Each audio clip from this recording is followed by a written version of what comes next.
Hey, what's up, wrong person? Good to see you, man.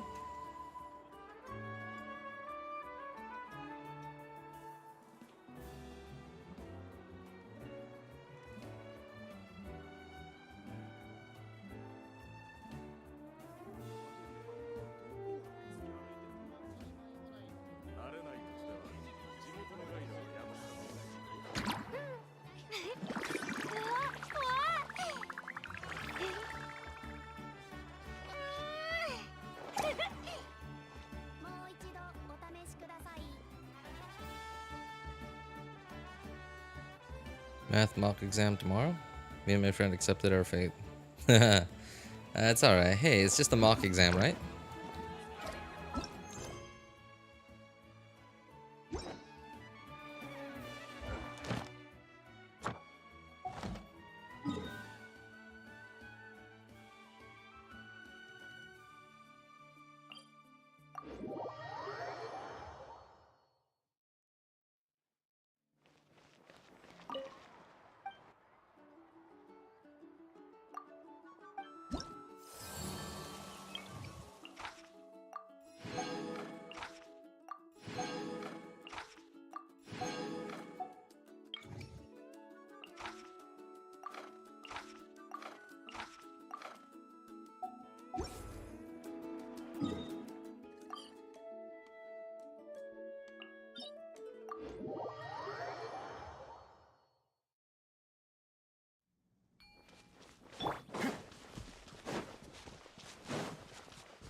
So why do you have mock exams?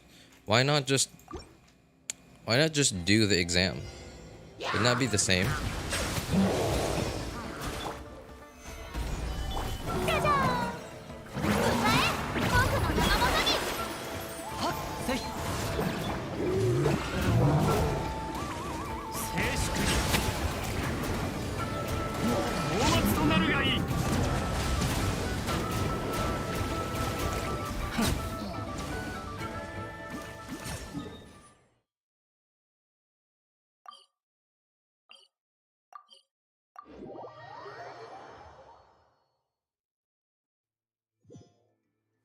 Well, chat on the laptop stopped working again.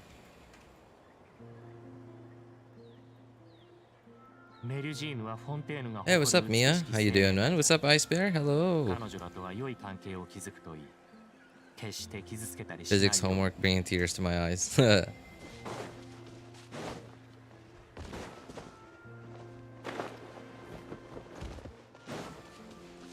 what's up, Unrevealed? Good to see you, man.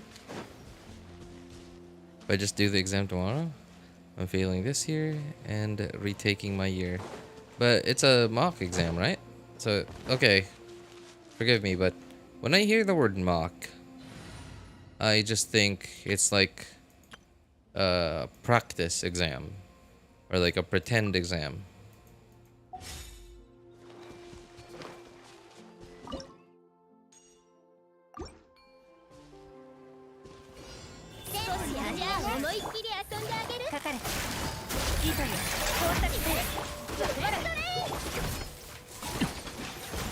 Can I just be frozen, please? Thank you.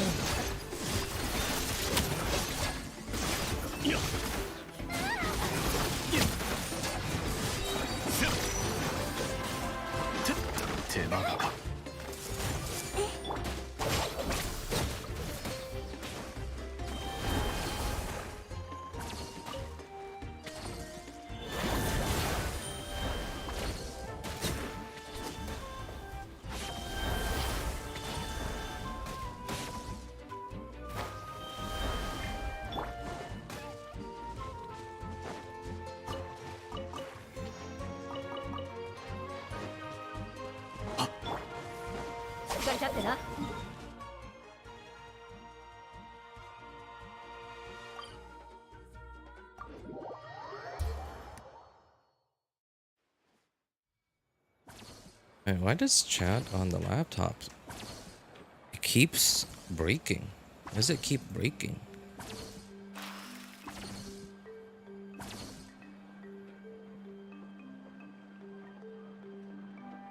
I'm glad I graduated.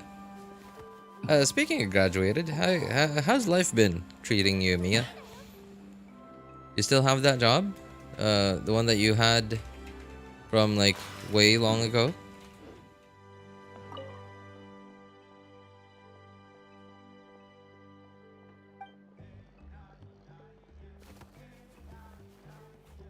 Mock exam is basically a practice exam. Practice exam. Yeah. Yeah. Well, yeah. It's a practice exam, right? So that's not your actual grade.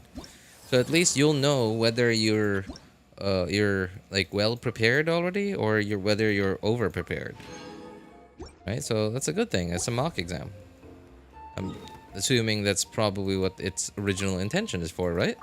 So that students know where they're at, whether they need to prepare more, whether they're prepared enough, or whether they're over prepared.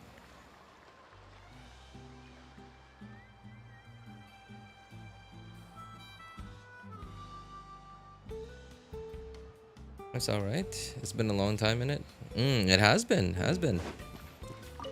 Yeah. How's real life treating you?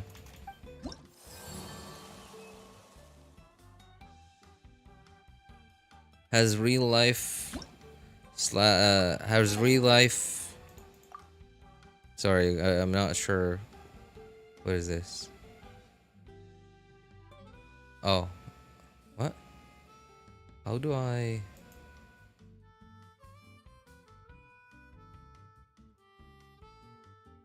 Max reputation. Oh, okay. Oh, number of tries, max reputation. Okay. Sorry, I was confused. Okay, so no. Anyway, yeah. What I was saying was, so has life shown you how not great it can be? Yet. What is this? What is this thing?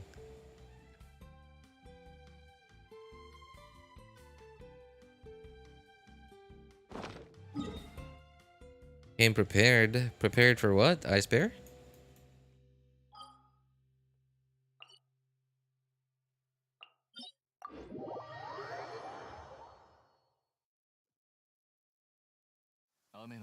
Work is fine. Thank you for asking. What about you? How's your life in life? Life's not terrible. But since since the last time you've been here, I've developed this, like, honestly, I don't know what it is. It's like a shoulder slash back thing.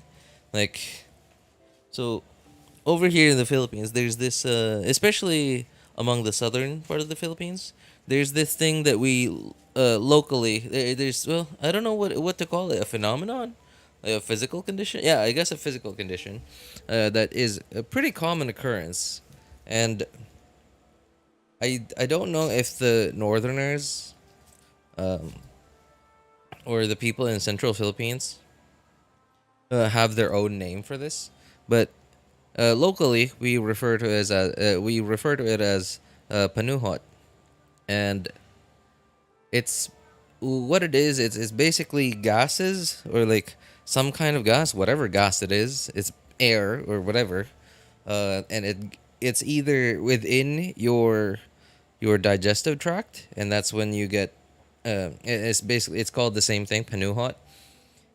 And when it's in your digestive tract, and I know that there are certain gases like all over the digestive tract, but It's gases that shouldn't be there, is at least how people seem to describe it. You get some kind of stomach ache. Now it's not like it's this. It feels a little different from something like indigestion or like some other disease, some other illness. And sometimes this panuhot can also be gases in your muscles, gases that shouldn't be there. And that's what it feels like to me. It's like somewhere around the muscles of my back shoulder blade. Shoulder, is it blade or plate? Shoulder blade.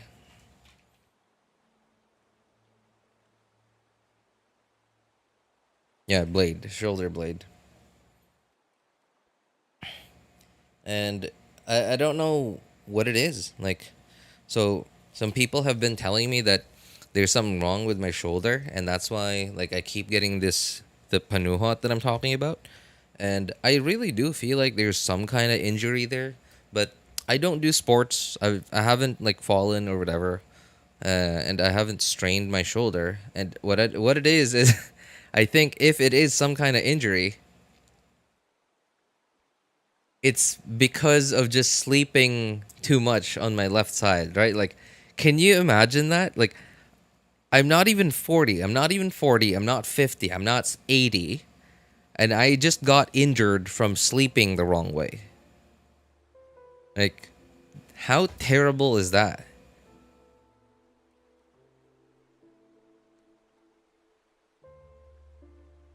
Like it's awful. It's awful. Like dude, when we were kids, when we were teenagers, like you could fall on your face like from the second floor and you'd just be like, ah, okay, well, I'll be fine. Just give me a minute. Right? But dude, when you get to your 30s, especially if you're not like very physically fit, when you get to your 30s, it just like stuff like this happens. Like not all the time maybe, but it's like the fact that it can happen where you just sleep the wrong way, you can get like a life-changing injury. It's like I don't know what the words to describe it. Like no one ever told me about this.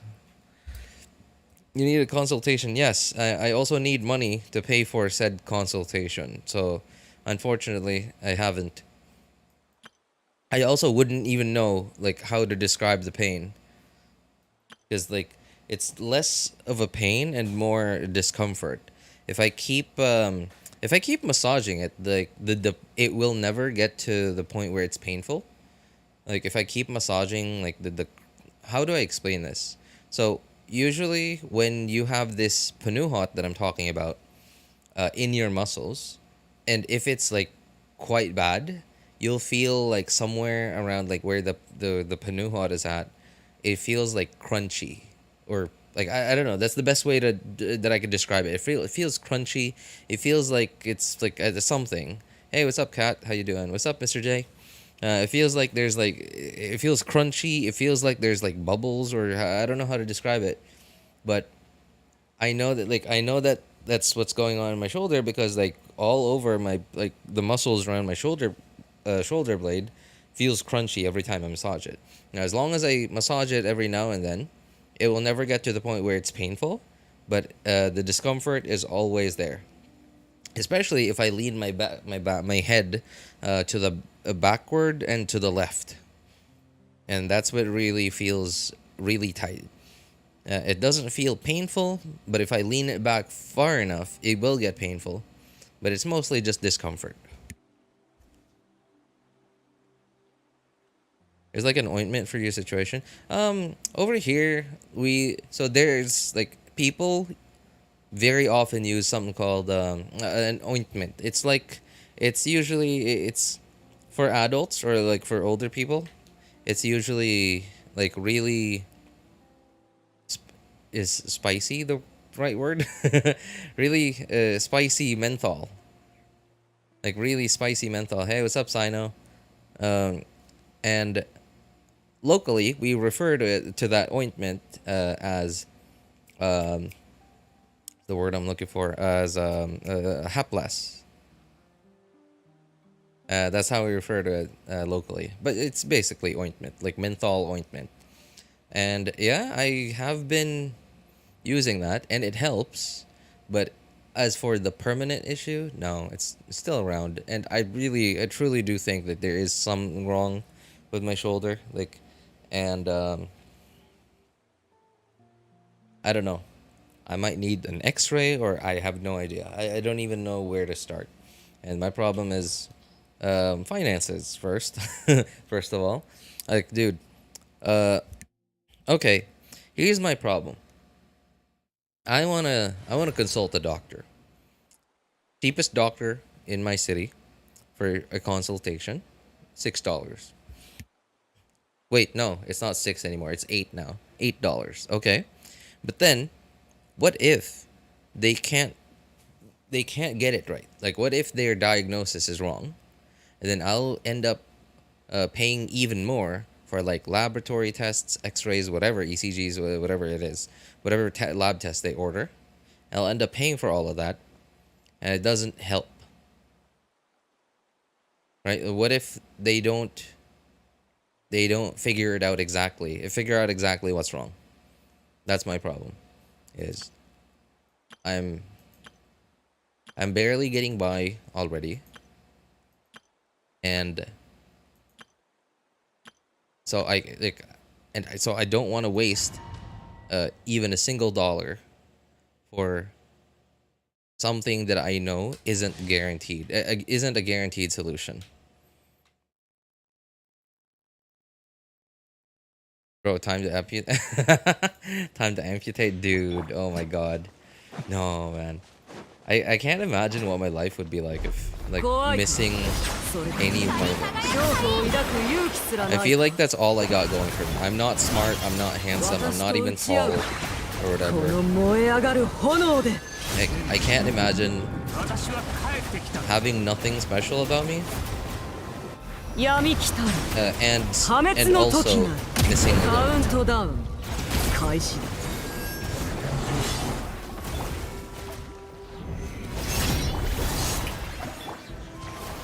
Like, dude, I'm not even funny. Would have been nice if if God gave me like a good sense of humor or something, right? Like something like that, or like or at least be witty, or like something. Be good at have good people skills, anything.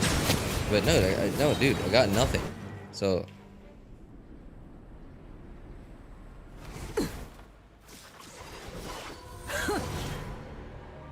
No such thing as a guaranteed solution. Yeah, I know.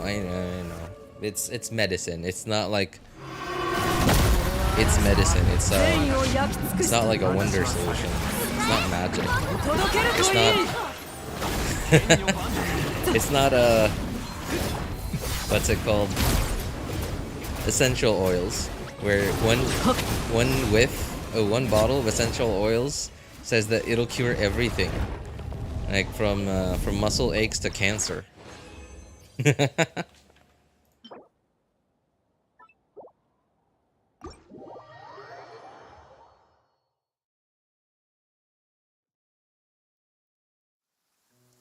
I got nothing. He says, while his wife looms menacingly behind him, slowly lifting a frying pan. Hey, I like that. I like that. That's a pretty good scene.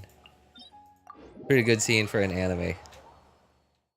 No, not even just an anime. That'd be even, yeah, that'd be even pretty good for even a Hollywood movie.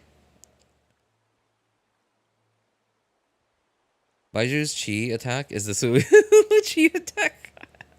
Maybe this is the problem, because I skipped Baiju. Right? Because I skipped Baiju. Like, he's not here to take care of me.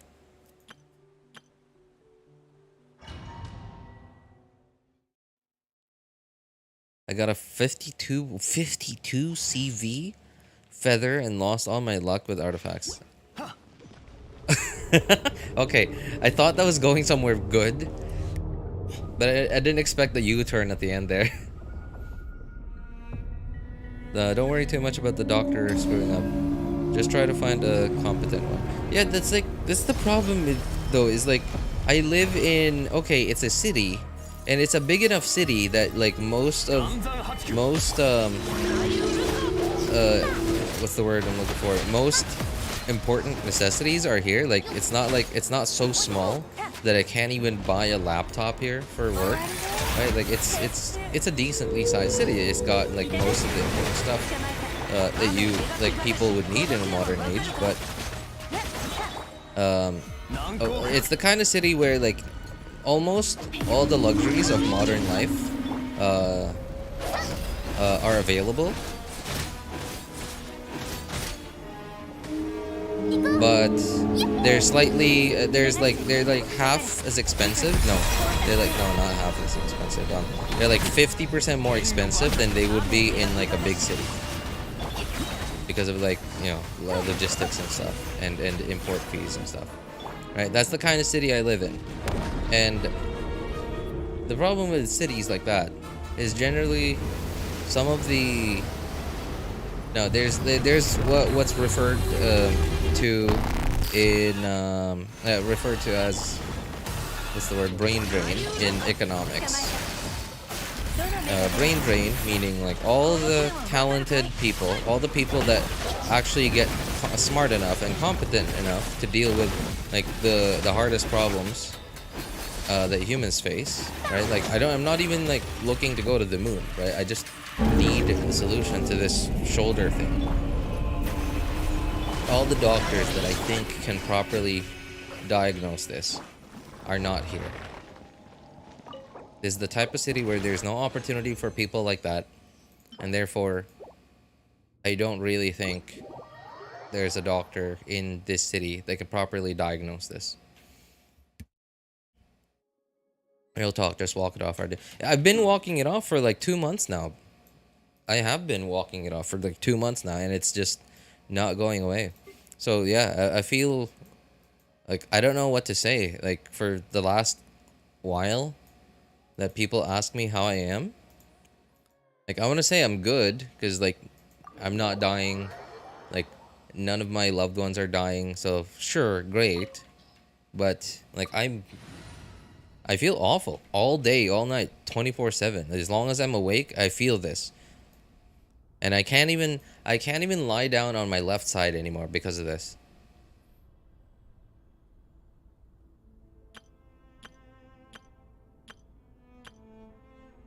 And I'm a side sleeper too. I'm a side sleeper and I really like sleeping on my left side. And I can't sleep on my left side anymore. Imagine if we got mechanical upgrades in the future for our bodies. I think it's possible now, but it seems too expensive. Yep, that's true. I don't know if that's a good idea either, right? Like maybe like if there's no way to save like some of your limbs, sure. I think it's okay. Like if you lost a limb to, I don't know, to diabetes or something, or to a car accident or what, or war. I think that's okay, an okay reason, but like you're just thinking, well, I got arthritis, so I'm replacing my entire leg.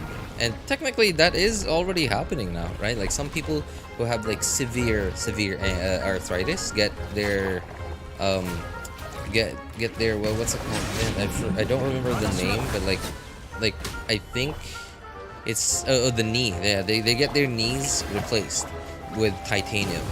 And sure, I guess that works, but like what if sooner or later that titanium, well, it's very expensive metal.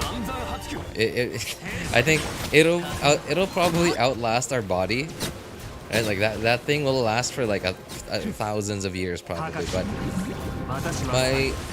the thing with the human body is it can regenerate, right? So it can regenerate. So like a metal, if it gets damaged for whatever reason, will not regenerate. And you'll have to go into surgery again to have it replaced.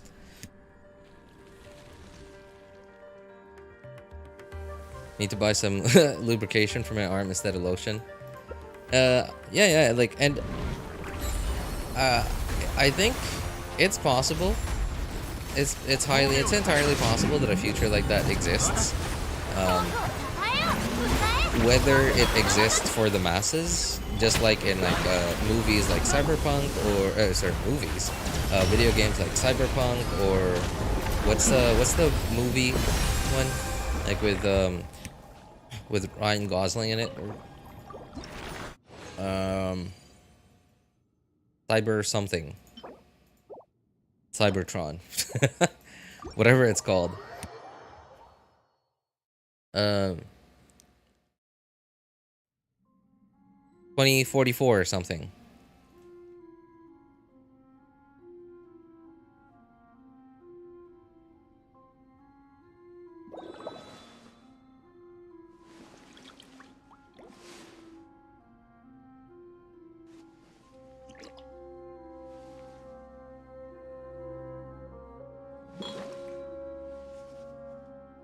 What is it called? I can't remember.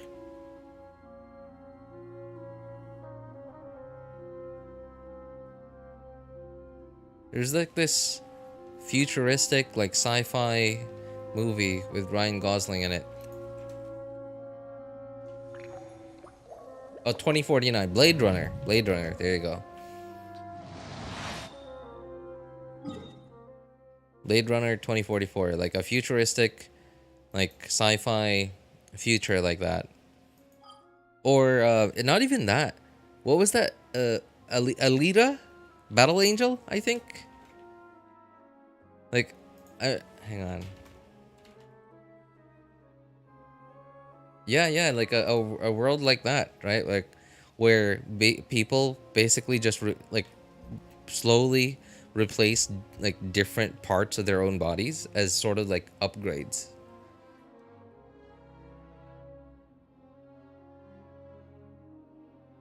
I guess I don't know how that would play out because there would be no more sensation. You know what I mean? Like, if you replace like your entire body and the only thing remaining that's left of you is your brain, would you even like would there even be a technology that we could develop that allows us to feel sensations through a material other than skin that has nerve endings? Like, how do we even replicate nerve endings? Have you seen the original Blade Runner? No, I have not actually. I wish I, yeah, I wish I had actually watched it, and I guess I still can. I just haven't yet. Do it? Yeah, for sure, for sure. I'll probably do it tomorrow. Through the remake. Okay, okay. Yeah, I'll probably do that then.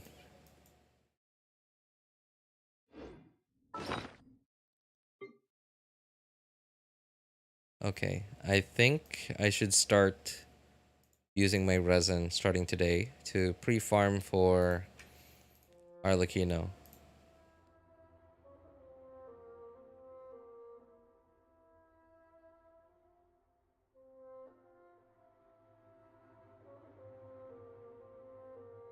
I don't even know what materials I have and don't have.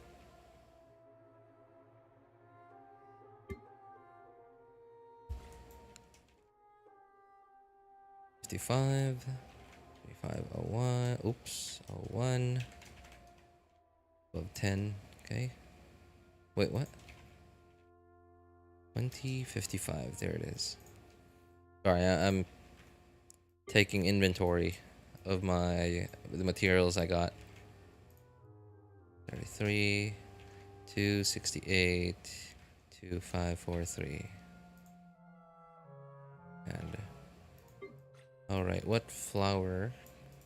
Rainbow rose. I wonder if 188 is enough.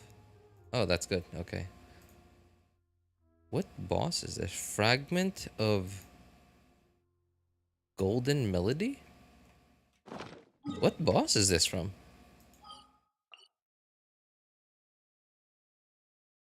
Is this the dancing boss? Oh, how'd... No? Golden Melody. Nope, nope, that's not a boss. Oh, this thing. Okay. Alright, well, I got 0 of that.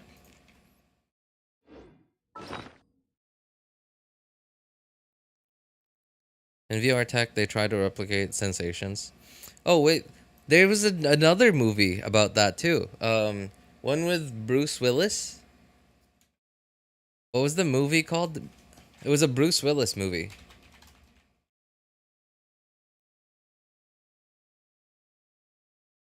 Surrogates. Yeah, Surrogates. Like, I don't think it's a very good movie, but like, the idea that the topic of what the movie is about, I think is fascinating.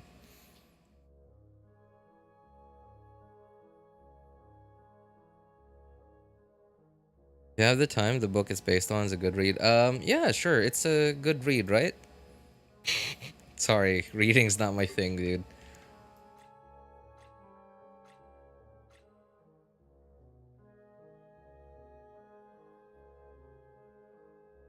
459. Okay.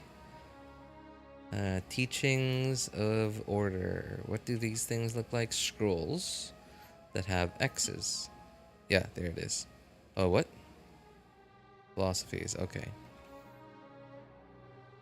34, 8, 9, 5. Is that enough? No. Okay. What about the weekly boss mats?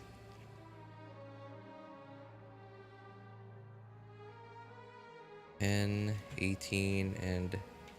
No, that's wrong. 16, 10, and... Wow, I don't have a lot of this stuff. I feel like I've been farming the Arlecchino weekly boss for a long time now, but... Why do I barely have any of these?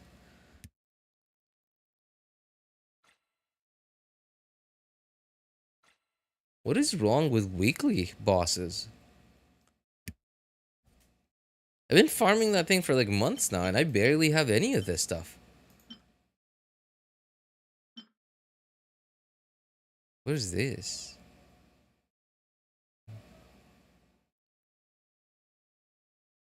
What? Character level up material. What? What is this? Hey, what's up, Mr. Liu? How you doing, man? Have you seen 12 Monkeys? What is that? Do you prefer longer or shorter dialogue? You mean like in Genshin? Like in quests? Like I don't want like short, like just one dialogue and then done. Like don't want that. I just want enough dialogue that tells me what I need to know for me to figure out what's going on in the story. I don't need to be told every little detail about it. As long as the story is told well. That's all I care about. I don't want my hand held through the storytelling. And I also want the storytelling to be consistent, because some like in like Genshin storytelling is like really up and down. Like sometimes they'll like be at a certain pace, and then later on they'll really slow down and like handhold you through the storytelling, and they'll tell you every little detail about everything that's going on instead of showing you. And I get it. Sometimes they run out of time. They run out of time. They run out of budget. Like it's not in the budget to animate a certain scene, right? And I understand that, but it's just way inconsistent.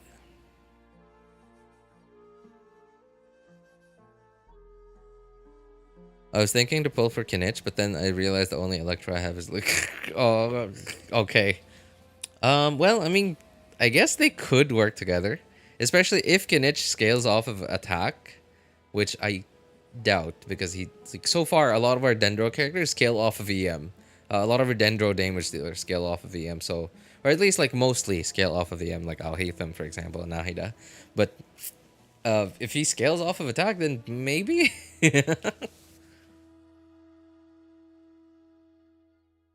In ZZZ, you can skip a scene and they will show you a summary of what happens in one paragraph. Dude, I was about to say, why don't we have that in Genshin? And then, like, I stopped myself because I realized that's never happening in Genshin. Genshin is not the kind of game that they want to do something like that on. And so, why I can say that is if we skip, like, the dialogue in quests in Genshin, what else? What other content is there? Now I get it. ZZZ also the same thing, right? But then, like, I don't know, like it just feels different. You know what I mean? Like Genshin seems to be this like they seem to want to like make this world feel big and lived in, and like the main content of Genshin is not the combat, it's not the team building. It is just the main content of Genshin is us pulling for characters and seeing those characters in the quests in the world. That's the content. It's like they don't want Genshin to be us having stuff to do. And yeah, it already is, right? But they don't want us to feel like that's what takes up most of our time. They want what takes up most of our time, or at least a lot of our time, to be the quests, the exploration, and stuff.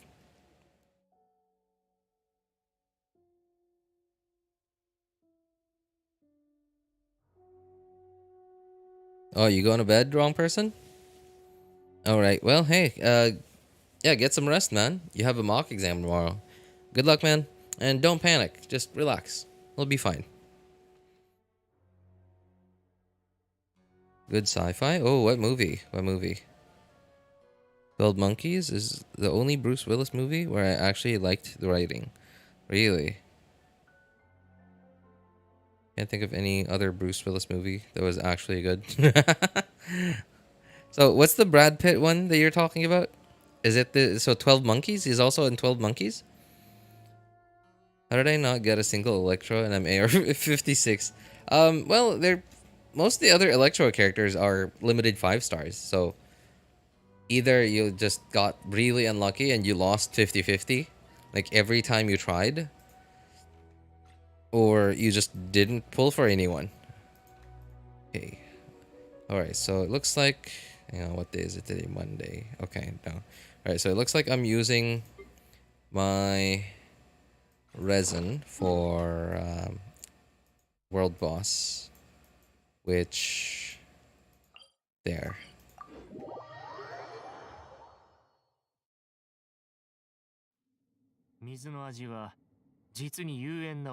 People will be complaining that they're getting spoon-fed with information.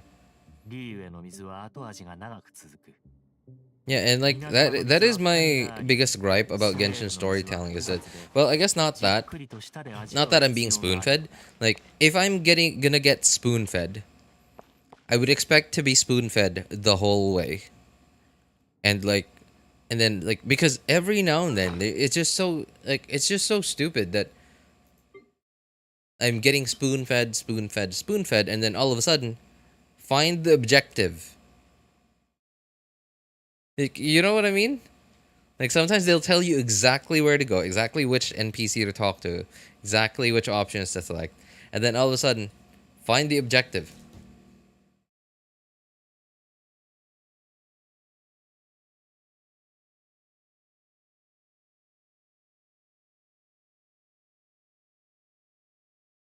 Nothing to do anyway, so read our dialogues. Oh, what? I still have one? That one hasn't expired yet? Oh, no, not this one. Okay. Well, it's expiring tomorrow, so it doesn't matter that much.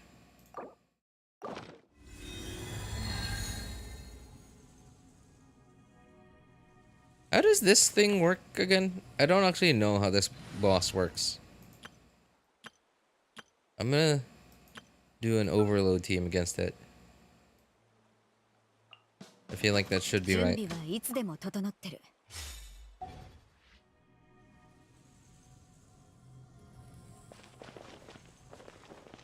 Just recently I hit a world record in Genshin. I somehow managed to get exactly 0 Mora. What? What? 0 Mora. Like, I guess that's possible, like, when you just start. But, like, AR-56, like, this far in, I don't know how that's, like, how that's not, like, I don't know how that can be done, even.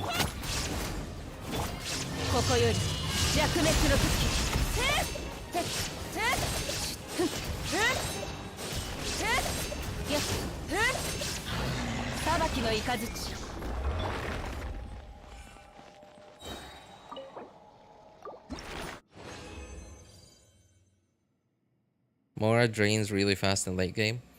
I don't know about that. I don't know about draining Mora fast in late game. I'm not sure where that's coming from.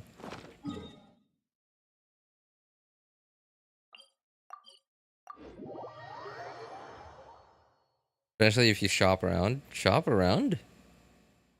What do you mean? What? Shop around? Like, just go around the NPCs and buy stuff from them?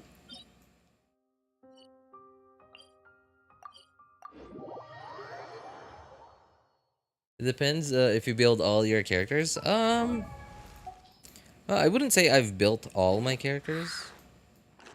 So, from what I remember, taking a character all the way to 90 and getting their talents to like 999 takes about 4 million Mora. Yeah, so let's say 4.5. And let's start with Barbara over here. Let's pretend she's level 1. Right, and then let's see, how many characters is this? 1, 2, 3, 4. Okay, so that's 4. So 20, 23, 27. Okay, 27 characters. 27 times 4.5 million. Oh, whoa.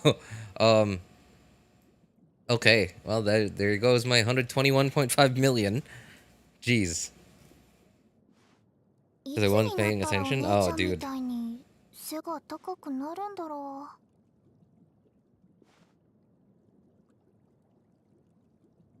121 million Mora, just like that, to level up all these characters. I mean, I've leveled up quite a few of them, but really all the characters, really the characters that I, like, in fact, I don't even need a lot of them, right? Like, I don't need Rosaria, I don't need Diona, but of course I needed her at some point, right? So that's why I leveled her. Rosaria, I kind of thought I needed her. Like, I used her once.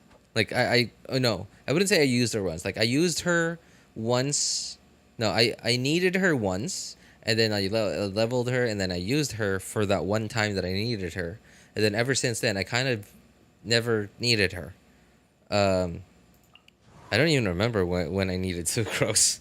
Oh, I guess like this was okay. I'm on my main account right now, so like I guess this was a time when I didn't have Venti yet. Kazuha didn't exist yet. I didn't have Venti. I guess that was that time. Kaya, I kind of thought that I would, like, at some point, I don't know, like maybe use him, and then that day hasn't come yet. Kujosara, okay, I have used Kujosara, Hyper Raiden. Beidou, haven't needed her yet. Razor, honestly, was just I just wanted to try Thundering Fury, and I got to try it. I didn't even get any stars from Abyss from it. Like, I already completed Abyss by the time I tried this out. I just took Thundering Fury into Abyss. I didn't even get all stars. I just like it was copium. It was fun, but it was just okay, just to try it out. Who else? That's really it, I guess. Charlotte, I haven't needed Charlotte too much. But when freeze teams come back to the meta, I think Charlotte will be very useful. Ona, I needed her for a very long time. Used her for a very long time, my freeze teams, but obviously I don't need her anymore right now. Thundering Fury. I mean, that's what the team is called. That's what everyone calls it.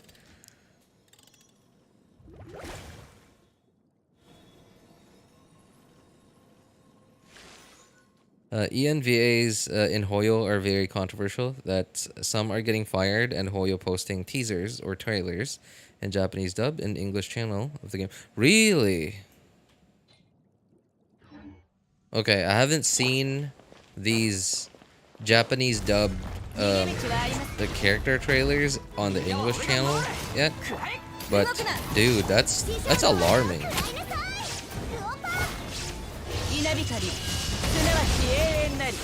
From what I understand, companies like these don't really hire themselves, right? Like they don't do it themselves. They go through an agency, I think.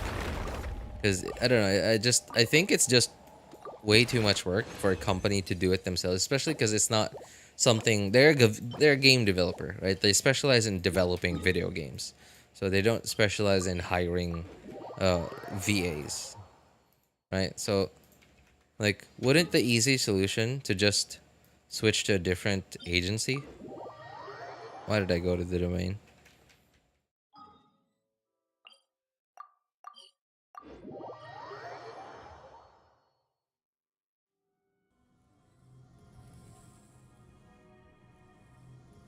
Sucrose English Vega. What? Wait, oh wait. I think I remember she said something that like I didn't hear about what happened to her after she said that. But she said something that like and like I literally heard her voice. Like I heard the clip. She said something and then like I remember how it made me feel. It made me feel like, wow, she could say this? Is she okay? Has she not gotten into trouble yet? Like I remember feeling that way when I heard her. When I heard that clip.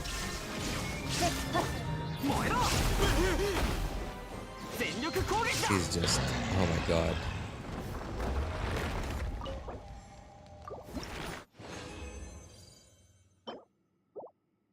Oh wow, huh?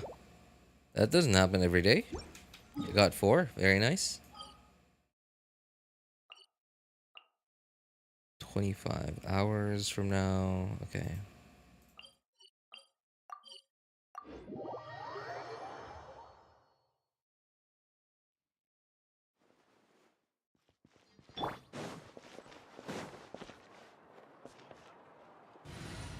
Mualani Vape literally changed my gameplay experience once again. Really? How did it change your gameplay, man?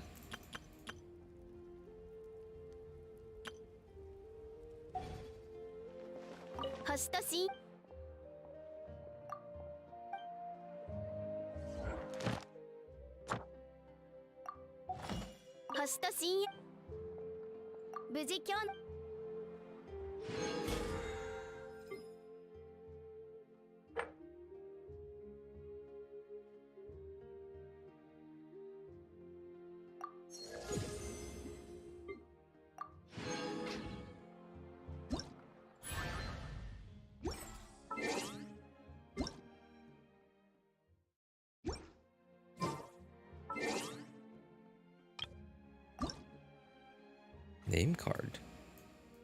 Oh, right. The Natlan thing. I think...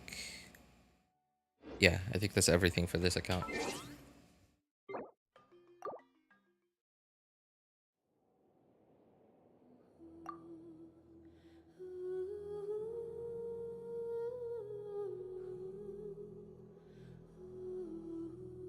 Because she posted the character she voiced in black color. What? She posted the character she voiced in black color because she is black, but the character is based on a Chinese race. Ah, okay. So okay, I remember now what she. I didn't. I still don't remember what she said, but I remember this was about the boycott stuff. This was about like the whitewashing stuff.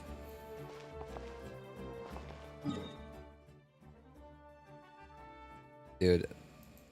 Okay, I'm gonna stop thinking about it because every time I think about it, I just can't help but think people are stupid. That's all I can think about. And I don't want to think about it. I know people are stupid, and I still manage to be surprised by how stupid people can be.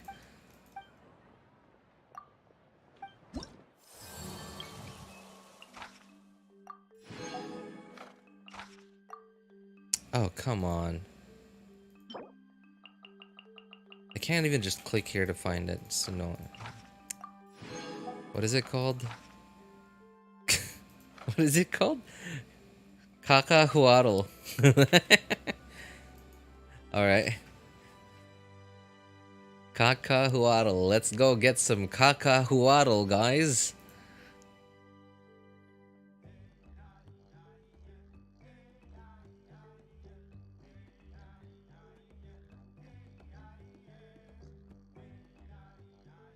Let's go find a big group of this stuff.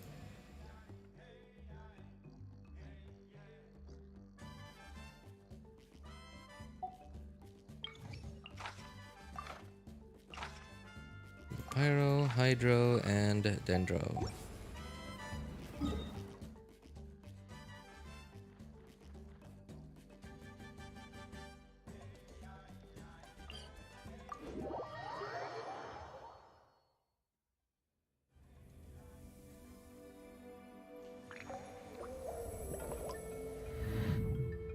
Lots of nuke damage.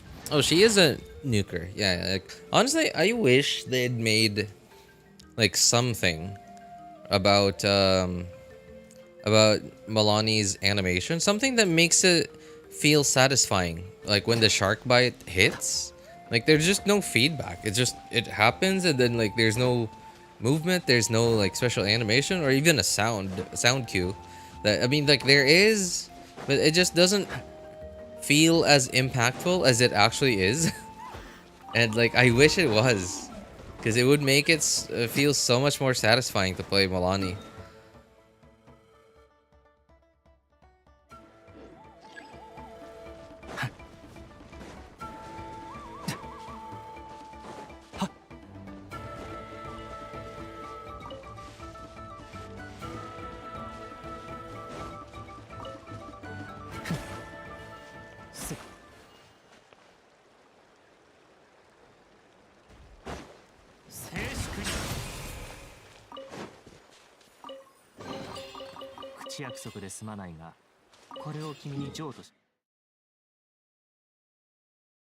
Okay. While I'm doing this, I might as well go get a couple more.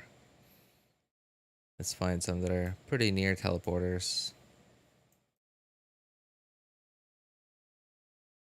Apparently there aren't that many. Oh, there's a couple over here.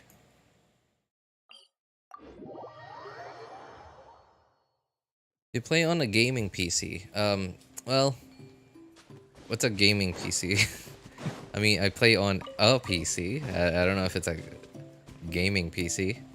What even is a gaming thing? Right, like, can I... Gaming is just like, what is it? Marketing? It's a marketing terminology is what it is. So, to call them... Okay. I sit on, like the chair that I use for work, and when I play video games, is like a plastic, like monoblock chair. So, can I call that a gaming chair because I sit on it when I play video games? Or, oh, it's there. Or, like, how about my folding desk? Like, no, it's not even a desk. Like, it's a folding. Hang on. I'm gonna go look up a picture of this just so you guys know exactly what table I work on. I work and play on.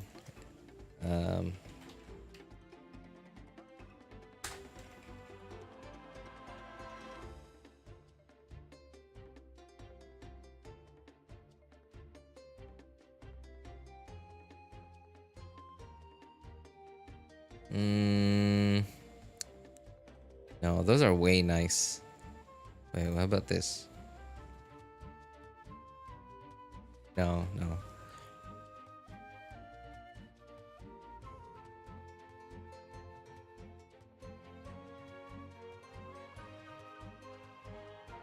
Why can't I find it? It's supposed to be...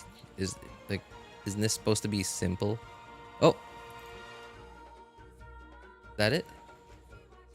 No, no. Not that.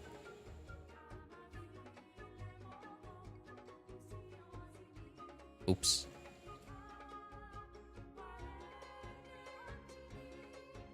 Oh, there it is. Well, like the wood doesn't look exactly like this, but like this is exactly the kind of table I play on. Anyway, so I mean, like I don't know if I refer to my PC as a gaming PC. It's got a video card in it, so I guess sure I do play on PC. If that answers your question, Watahana Ana.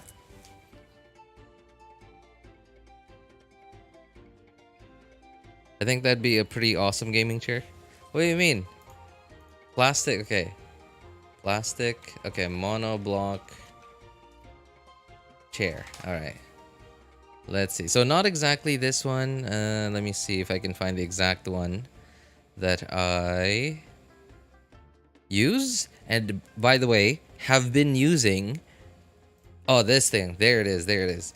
The chair I've been using for, I kid you not, 20 years now. The exact chair that I'm sitting on right now, I sat on in 2004.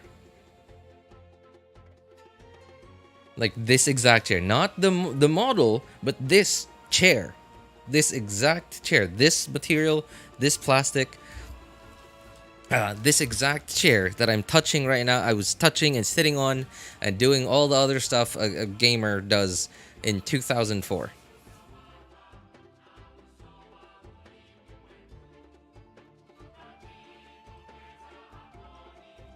Can I get a better picture of it? Can't find one. This is trash. Okay. What are these pictures? Okay, I guess I got nothing else. The kind of chair you trash at the end of the barbecue? What? What? Where is this coming from? Play my games on PS4 and a laptop.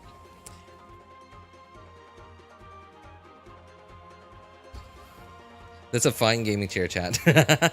You know what? I cannot... I'm laughing at that, but... You know, I cannot say it's very comfortable.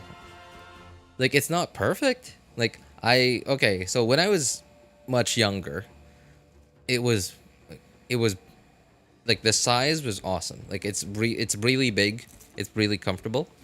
But now that I'm older and quite a bit bigger than than 20 years ago, I wish that like this was a little wider, because like the sides of my legs are always... I don't think there are like long-term consequences to the sides of my legs always like... I wouldn't say being squeezed. Like, it's not that tight. I'm not that big.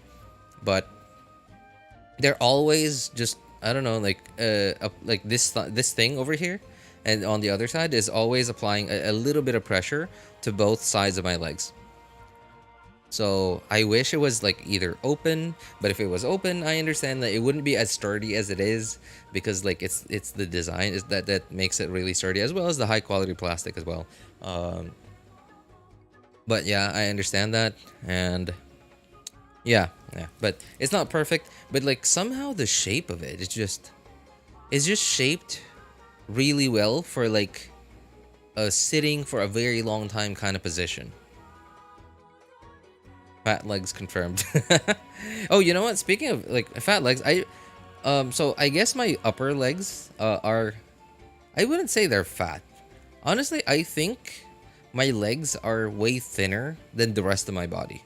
Like, in fact, like me and my wife, we often joke about me looking like Johnny Bravo. Like, it's... And I hate it, but I also can't deny it. I hate it, but I cannot deny that I like just my proportions make me look kind of similar to Johnny Bravo. But like instead of like his shoulders and his pecs being big, it's my belly.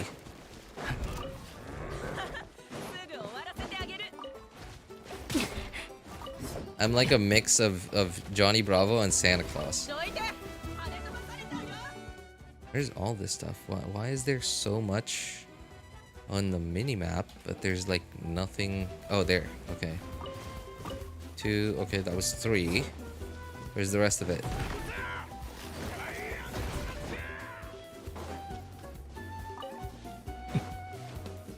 Oh, there. Okay. Okay, that's not bad. Not a bad haul.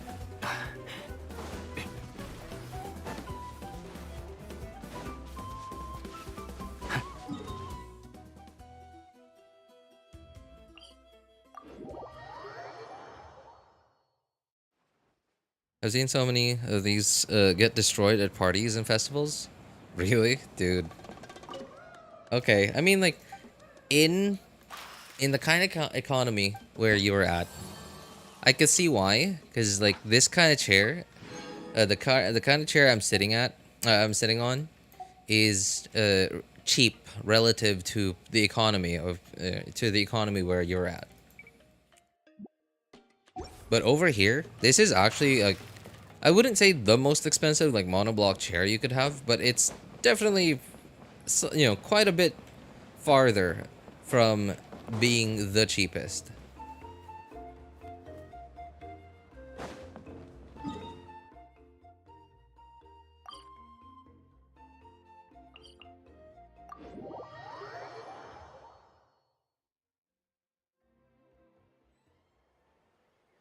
My legs are firm because I do sports back in high school and college. Now my sport and gacha my sport are gacha games. Speaking of firm legs, yeah, my okay, so not my legs, but my calves. My calves are really, well, I wouldn't say really firm, but like they're really firm for someone like me. For someone like me who does zero exercise, and I think that's mostly because I am overweight and like I'm a really heavy guy.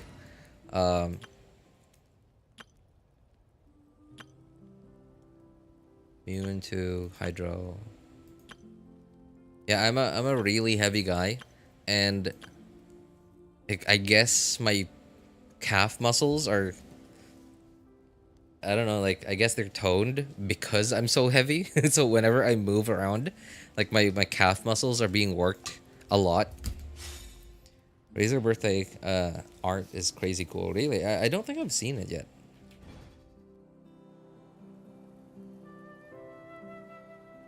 I'm not fat. I just look like Johnny Bravo in reverse. Hey, that's exactly right.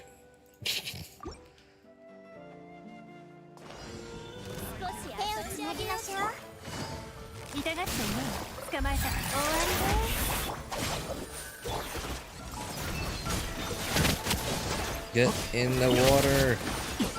Can I just drown? Hey! You can! You can just drown them. Awesome. Alright. Cool. Good to know that.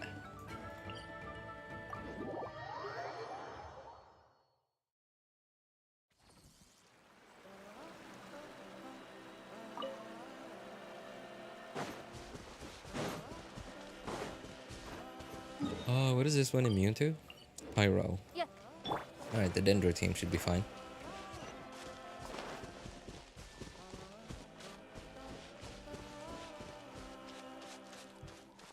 Reminds me of that Weird Al song.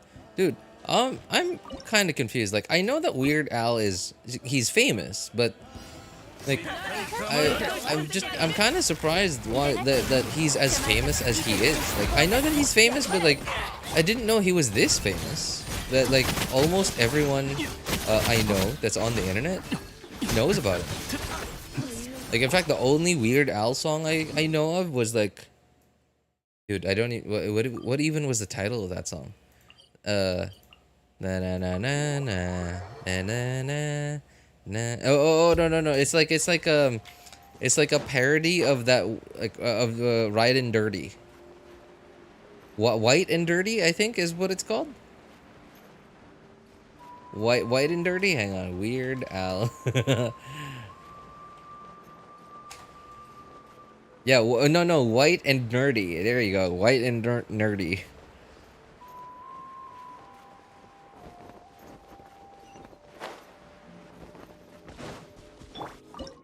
It's the only Weird Al song I know of.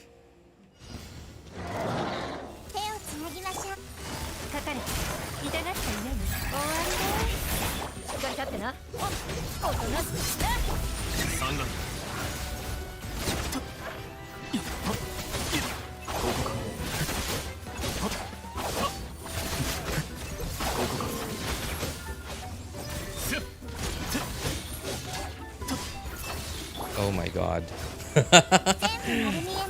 This is immune to Dendro.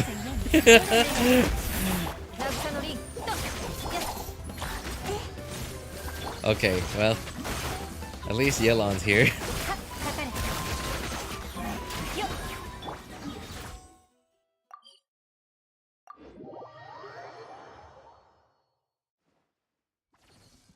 Michael Jackson parody? It's okay. It sounds familiar. Hang on, hang on. Weird Al.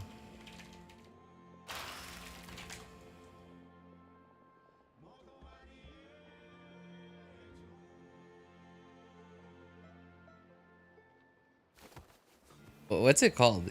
Eat It? I'm just looking up on Google right now, and one of the first results were Eat It. Eat it!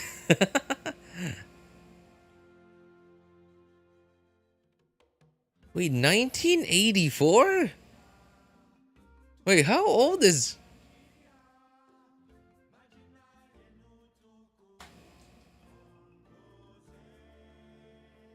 Oh my god, I almost just swore. Like, in my mind, like, it was about to come out of my mouth. The dude's 64 years old? What? No, for real? Is this real? Okay, it is real. I'm so sorry. This is blowing my mind because I really just thought that 20 years ago, Weird Al was like okay, who was that hang on. I can't remember their name. I know I have one of their songs on a playlist that I used to listen to a lot a couple of years ago.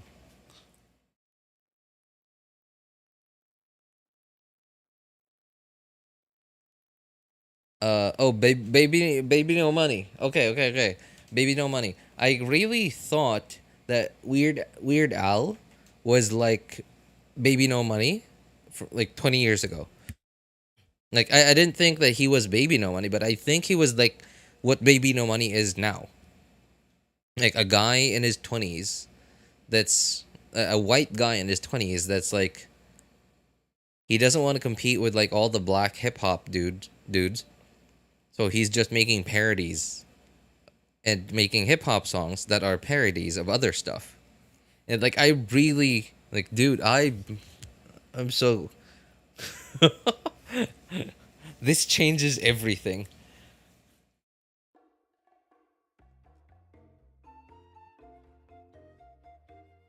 My whole life has been a lie.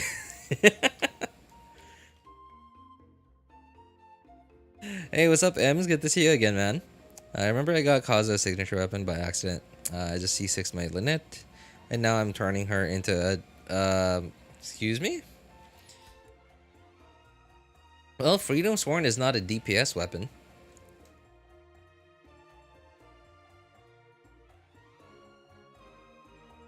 I mean, like, I guess you could do anything you want, really, but...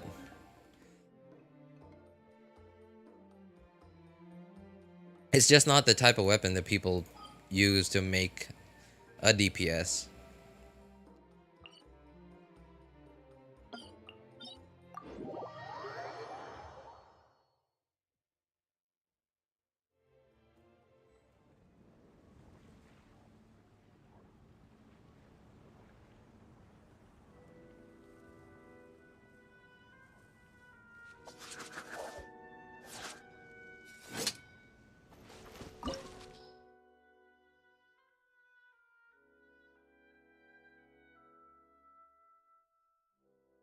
It's called Fat. Okay.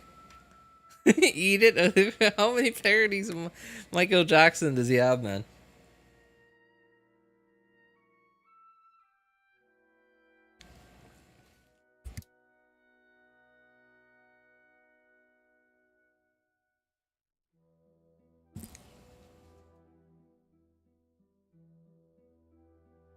Yeah, so I'm sorry to be the bearer of bad news, Ems, but Freedom Sworn is not really an ideal DPS weapon.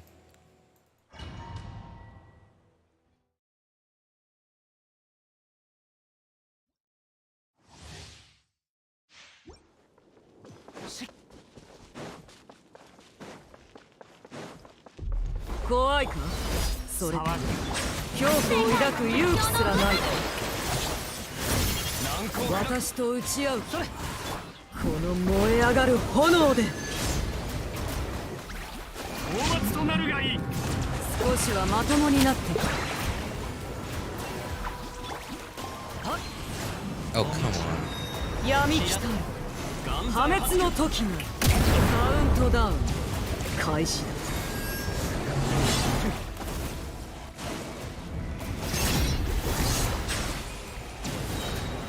この燃え上がる炎で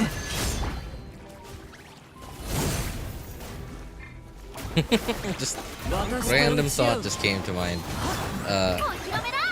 I wanted to say, would you cut it off with the whole like flying up into the air thing? And then it just reminded me of the scene from Hercules, where Hercules, like the Disney movie Hercules, the animated one from the 90s, I think, or was it the the 2000s, where Hercules was fighting the Hydra, and Philoctetes kept he kept slicing the heads off, and then it just kept making more heads. And then Philoctetes just said, "Would you cut off? What was it like? Would you stop the head slicing thing?" I forgot the exact words, but yeah, it was something like that.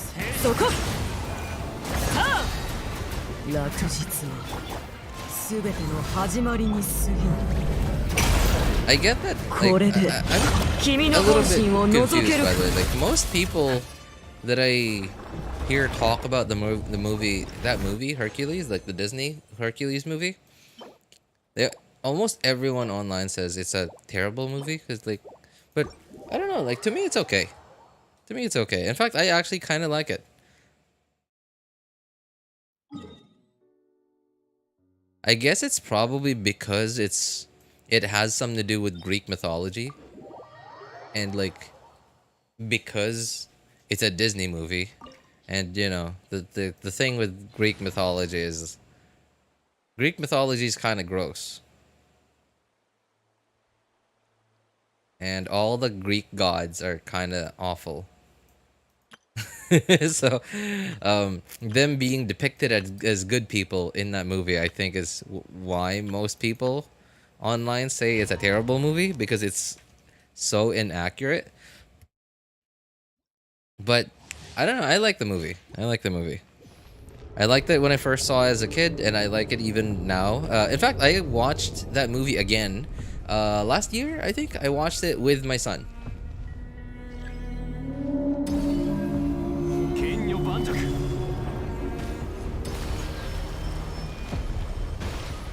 Greek mythology is wild.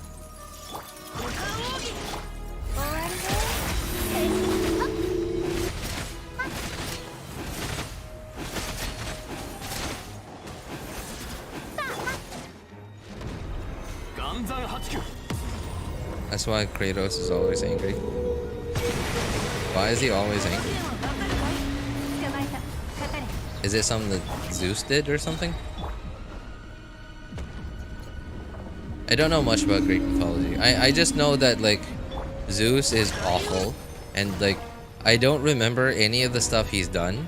All I remember is how I feel about it every time I hear about it. That's all I remember.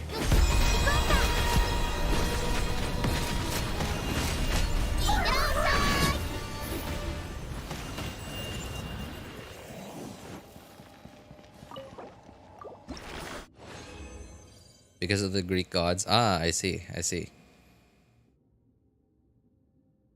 Hey, what's up, Odd Cookie? How are you, man? Son, you have a kid. What? Have we- Haven't we? Okay, so I don't know if you were here specifically, but like I've talked about it plenty of times on stream before, and I know that you've been here a while, Odd Cookie. I mean, like you're not here very often, but you've been here a while. It's like it is blowing my mind that you haven't heard of this before. Yes, of course, dude. I'm in my 30s. I'm in my 30s. I'm married. It's real hard to not have a kid.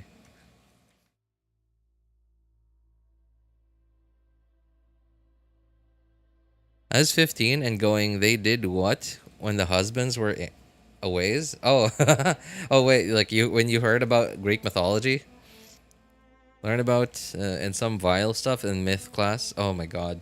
Yeah, Greek mythology is awful. Like, if you even hear about half the stuff that Zeus has done, you just be like, why is this dude a god?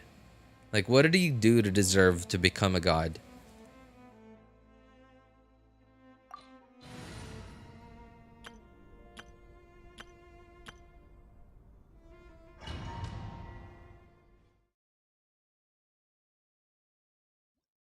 Anyway, RJ, pull out game. Pull out game. Oh. Oh. Well, I mean, hey, it was a complicated time. I knew, like, yeah, it was a complicated time. And, like, that's really true, though. Like, I'm saying that jokingly, but it was a very complicated time. Is when it happened. Lots of stuff were happening. Lots of stuff that I'd rather never ever talk about to anyone, including like to no one. Like really, not even my family, anything. No one.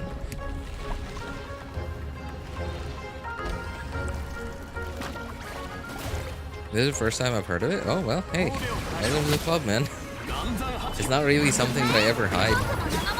But obviously, like, why would I even talk about it all the time, right? Unless if I need to talk about it. Greek gods are scums. Yep. At least according to what I hear about them. I'm subscribed to this guy on YouTube called the Mythology Guy, I think is his name. I like that he's not even like a professional in the field. Like he's just a guy who just really likes mythology. And he's pretty open to like any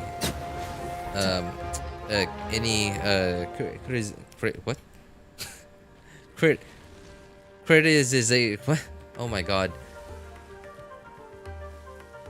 What word am I looking for?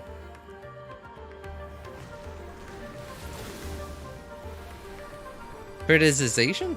Cessation? Oh my god, cessation!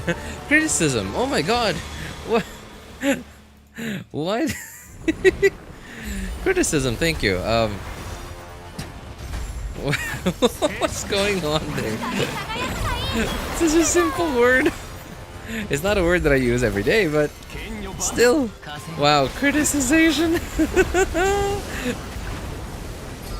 This is truly a day to remember.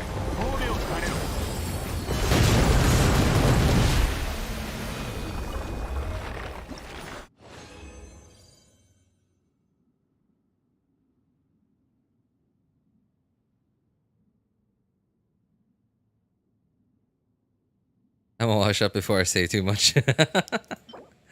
Alright, man.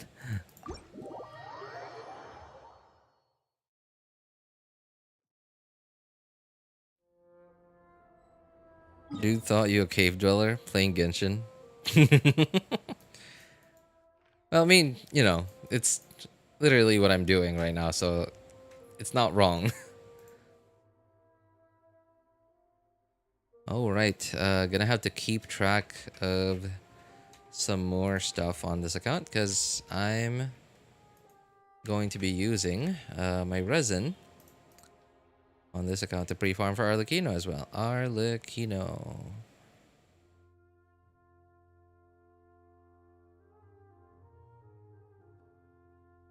Hey, do you guys use any like an online ascension tracker whenever you're raising a character?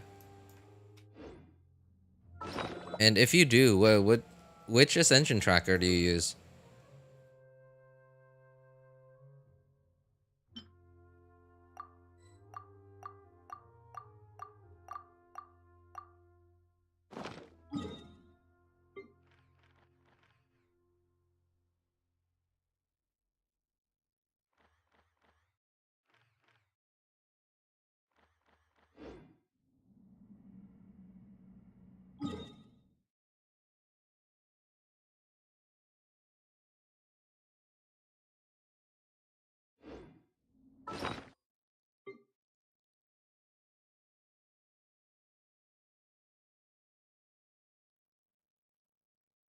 Four two 1398.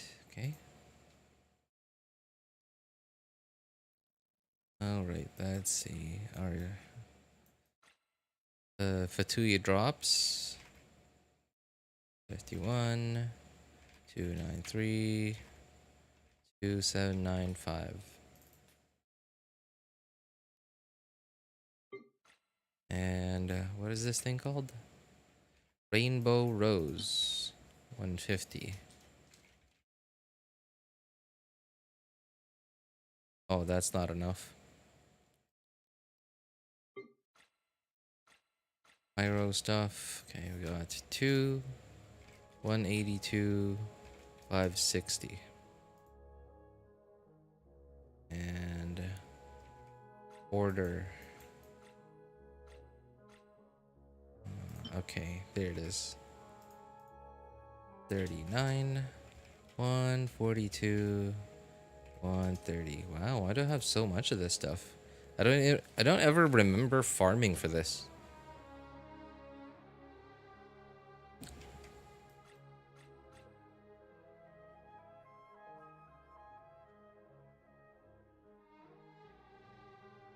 9 and 18. Okay. Alright, so it looks like I got some flower collecting, a little bit of flower collecting to do. And a little bit of talent material farming. Not too bad.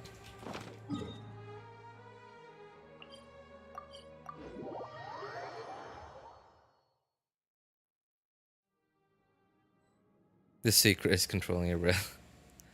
I do not. Google Images is what I use. Google Images? For what? Oh, the Ascension. Really?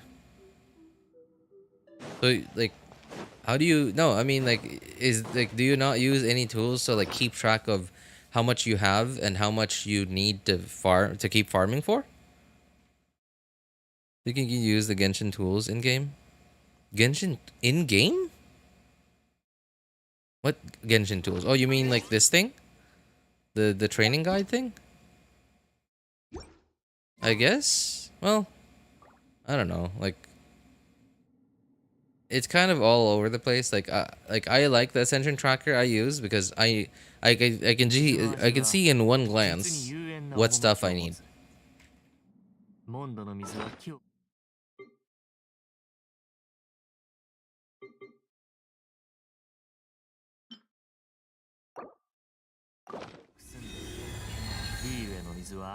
I'll direct you to the website, and you can calculate how much mats you need on your desired level and talent levels. Okay. Yeah. I think I do remember seeing that somewhere in Hoyo Lab. An Ascension tracker. On Hoyo Lab.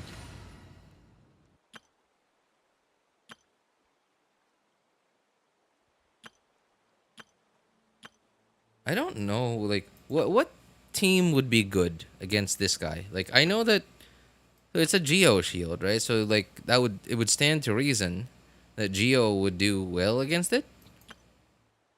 But I don't know, like, for some reason, my gut's telling me that Geo is gonna do well against it, but it's gonna be like one Zhongli hold E is barely gonna take anything out of its Geo shield.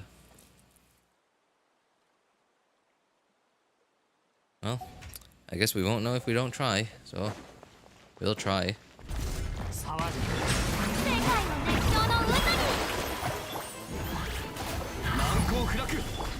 Yep, as I expected. Didn't even get a Hydros for a while.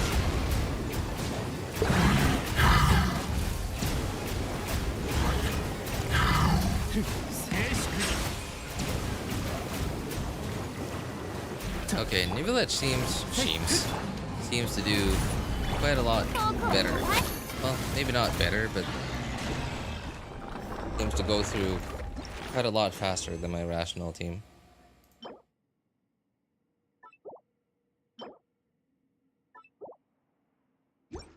Three.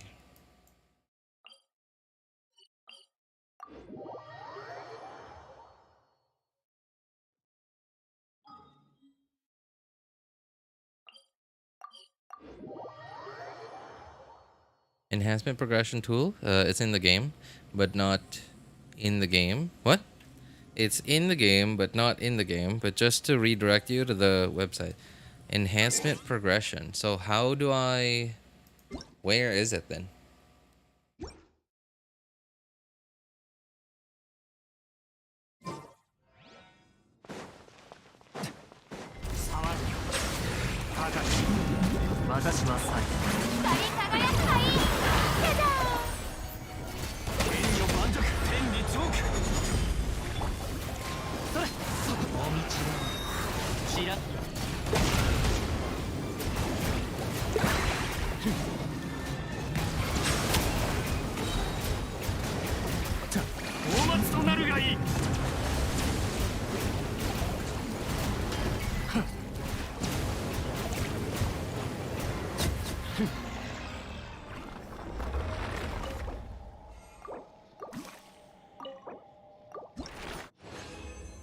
In the notices. Ah, I see. Well, if it's in the notices, that means I'm probably gonna have to dig through it.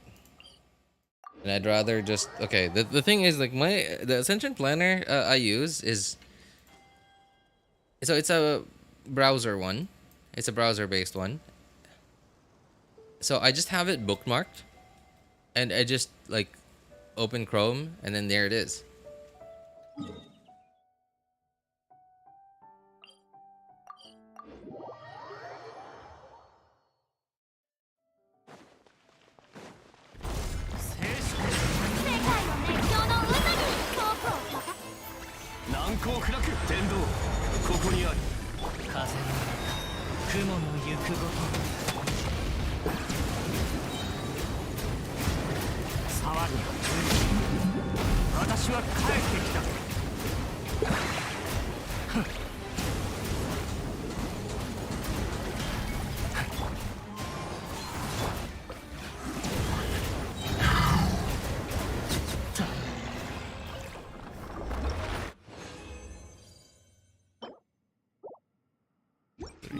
Okay, I think that's it.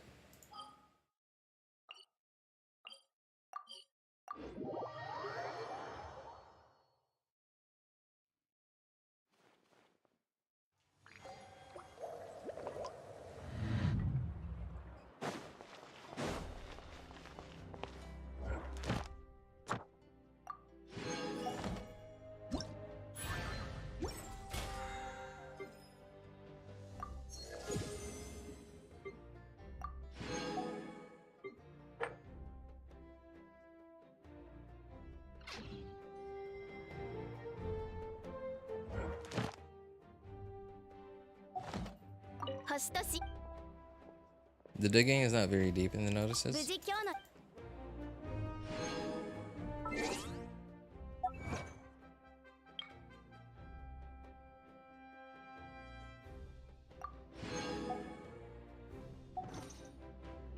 Okay, hang on. Alright, notices. So, where would it be?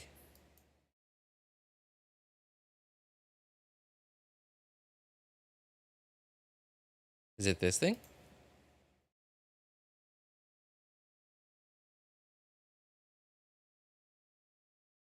Interactive map. This thing?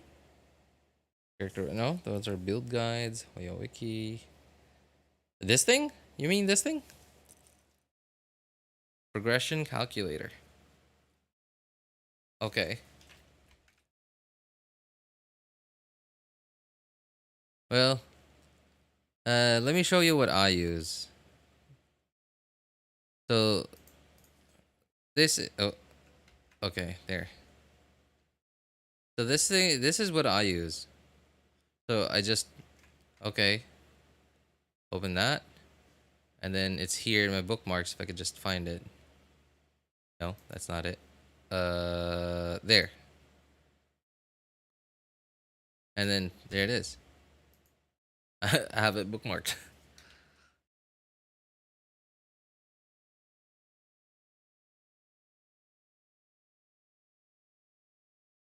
And it just, as long as I input in how much of like the stuff that is here, that I have, I'll know exactly how much more I need. And I don't know, like so far it's just been the most convenient for me.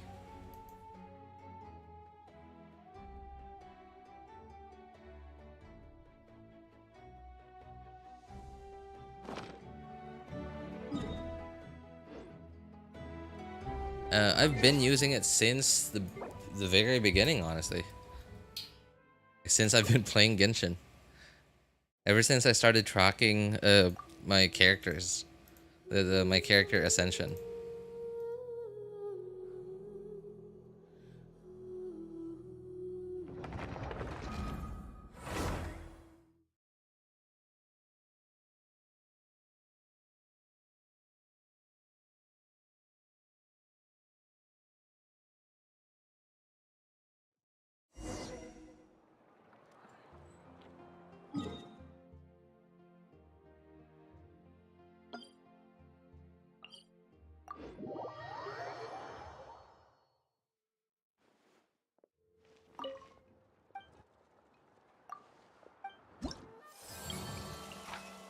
Oh, come on.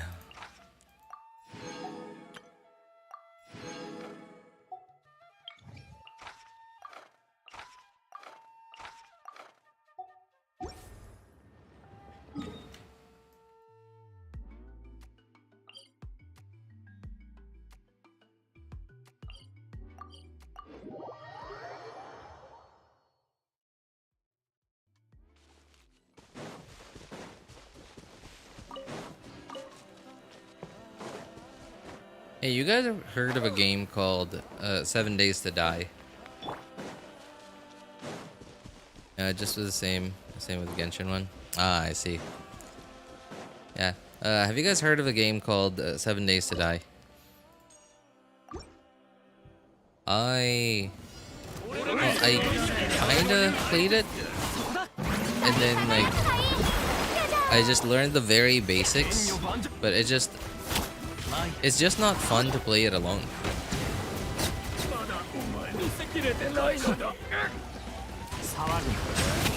So I kind of just played for like I tried playing until I got to the first 7 days. Like I did the whole like the zombie raid thing on the 7th day, and then like it was just, I don't know, it was just boring. It was boring, and it seems really hard to.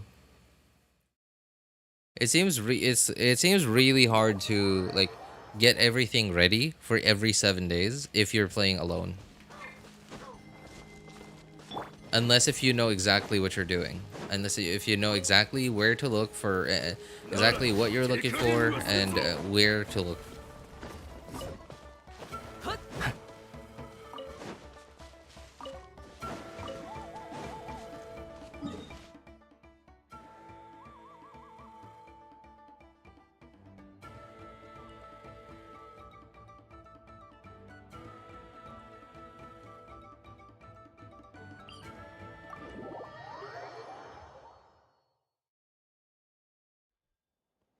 The one you had is easier because it's all in your bookmarks anyways, and the most convenient is in your situation. Yeah, yeah. And I'm sure if I bookmarked the Genshin one, it would be just as convenient. Oh, you know why I don't like using the Genshin made tools? So I haven't even tried like most of them. I've tried one. I've tried the Genshin interactive map, and but I tried it back when I was still using my laptop. And so my laptop pretty good specs, but it's still, it's not OP, right? It's also not super slow, but it's definitely it's okay. It's okay for its price. And so when I used and we all know, most of us know that the Genshin interactive map did not come before the OG interactive map. It was like the OG interactive map was a third party one. And I used the third party interactive map like for a very long time, ever since ever since I was new. And when the Genshin one came out, I kind of thought that, well, it's a Genshin one, right? In fact, like there are a couple of things about the Genshin one that I like more than the third party one.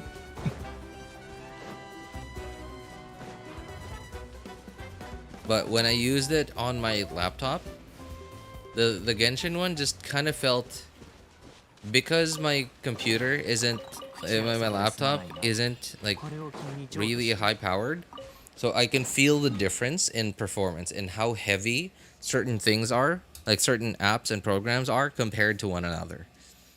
So like the third party one just ran just like any buttery smooth lightweight website, whereas the Genshin one didn't.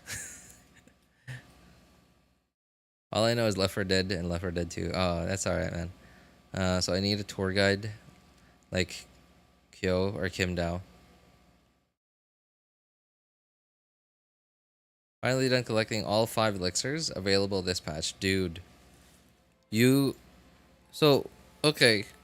Alright, you might not have 100% of the map, but like, I imagine getting to all those places probably takes a lot. Like, is my guess right? Like, does it take a lot to get to all the elixirs that are on the map?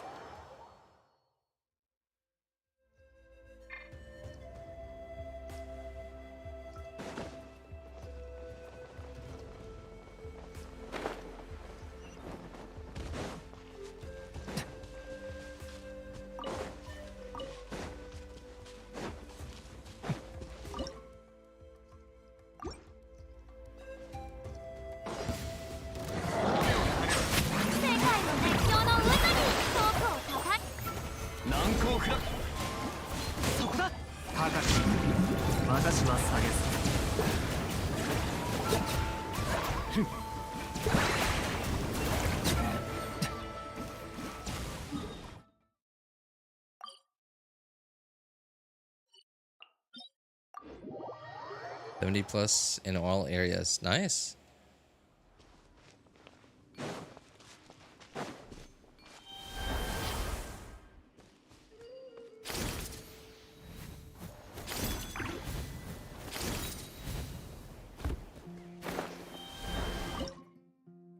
Oh, what is this thing immune to? Is this the Hydro one? Okay, no.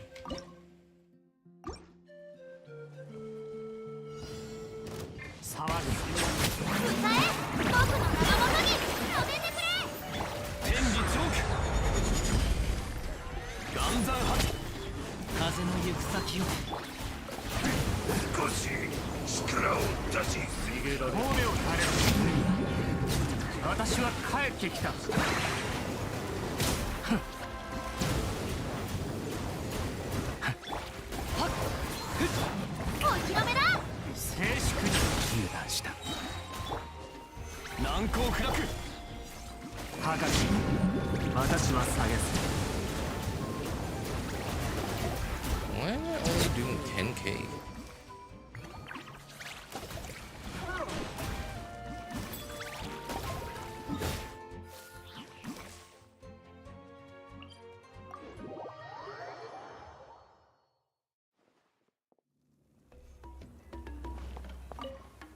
have an elixir before the reset of the artifact transmuter.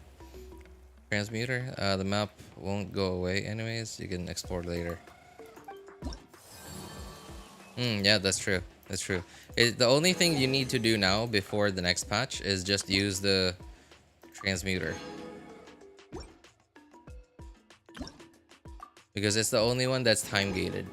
Well, I don't think time gate is the correct term for it.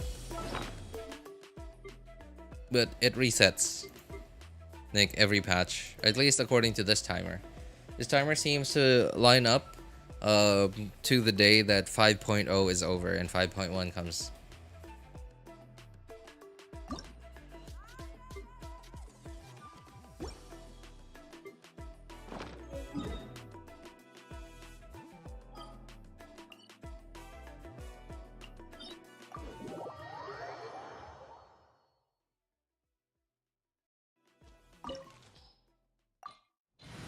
So basically, we can make one elixir using the transmuter every patch, at least according to the current timer, unless if they decide to change that. And then like all the other elixirs that are available in the game are just like they're in the open world, which of course will not disappear.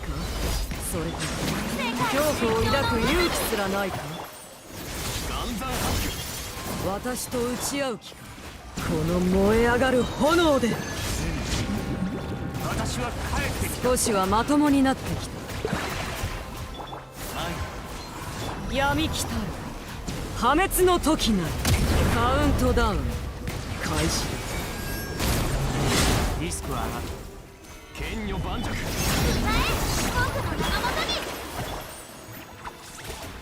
無駄な抵抗はやめろ。逃しはしない。 Just stop flying around.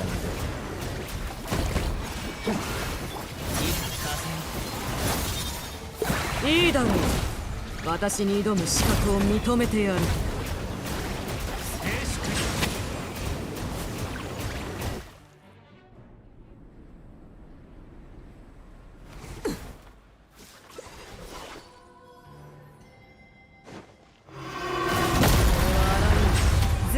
焼き尽くした闇。世界の熱狂の渦に届けるといい。いや。討伐となるがいい。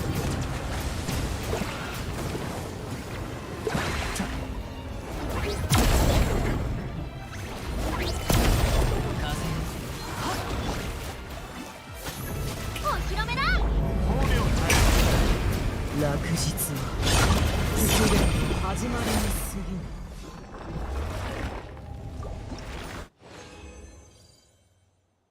66 pity, 25 pulls saved in total. As of now, let's see how good Zelonin turns out. Getting her anyways, though, just like the really. I mean, at least according to the rumors that I keep hearing about Zelonin, she seems to be a banger character. He seems to be a pretty banger character, so I'm not surprised, especially if the rumors turn out to be true.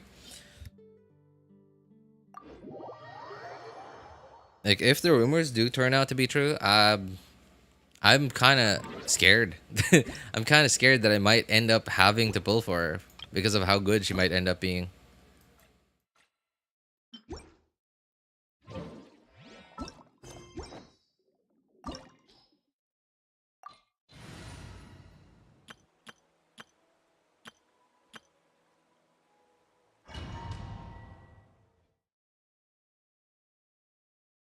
Like Archon good? So I wouldn't say Archon, but like Kazuha good. Like there people, all the rumors that I hear about Zelonin always talk about like her being like a Geo Kazuha, but also heals. Right? And like I think about Kazuha that's also a healer. It's hard not to say it's a good character, right?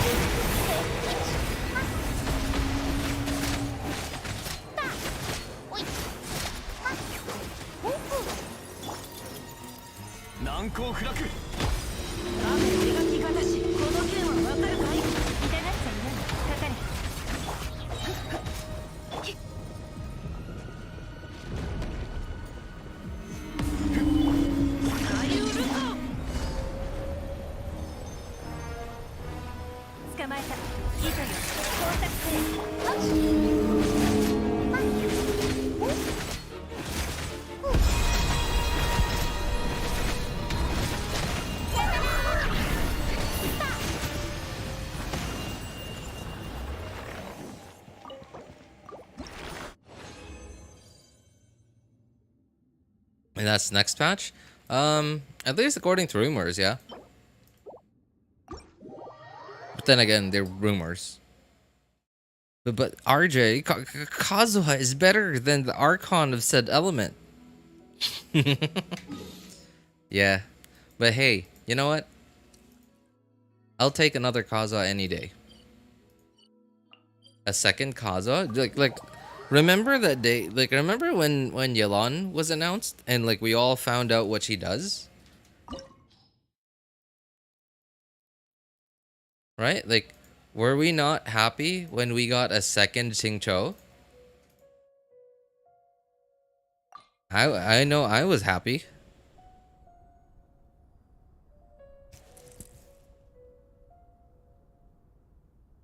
Venti still top femboy.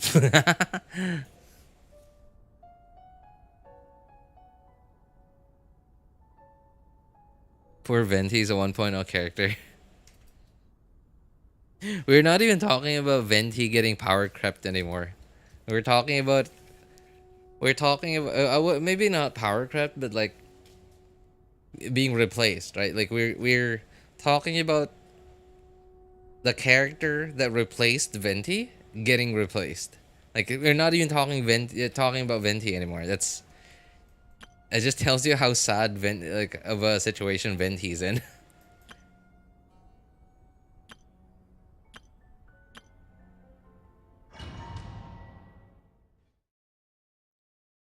Would have been happy with Yelan too. She was on my. Oh man, yikes. Well, hey, if you have Farina and Xingqiu, I think it's kind of okay. Not too bad.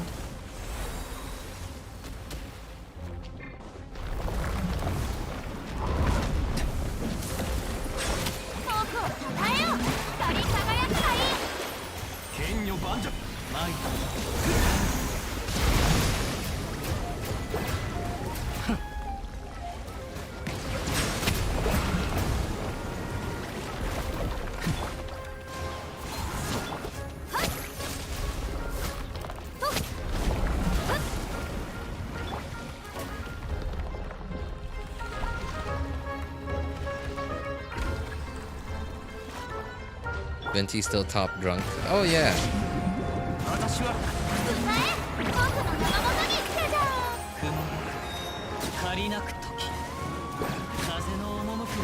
Definitely.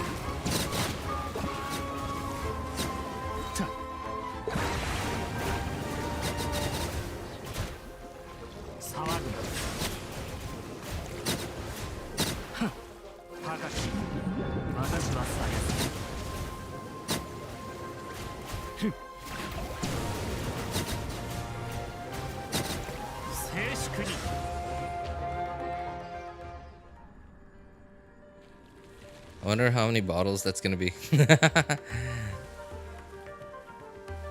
Those are the exact words I say to myself every day, RJ. Oh. Well, hey, at least you got something, right?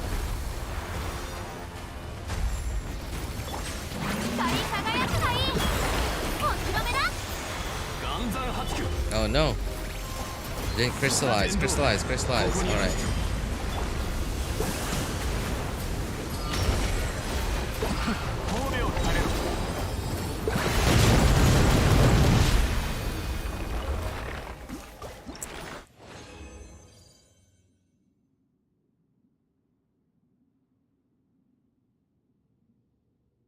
He's so me for real.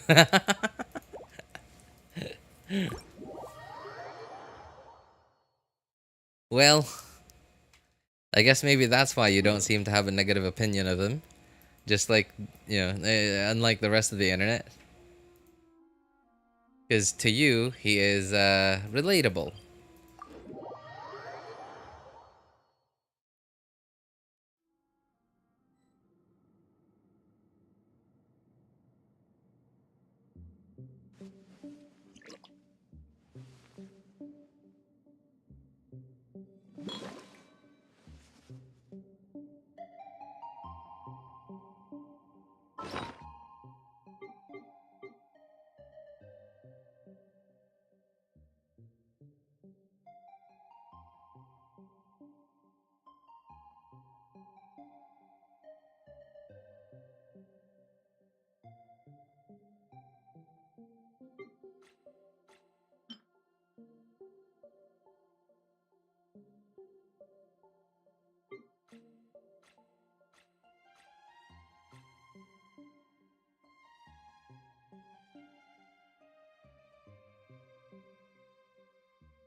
Alright. Crowns 29.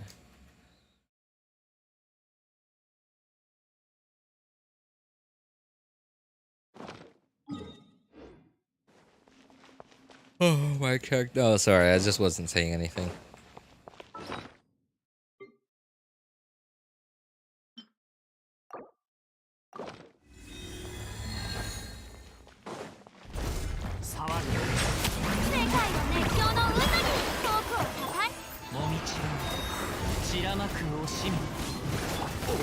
Oh, there goes Johnny. Nope, we're good.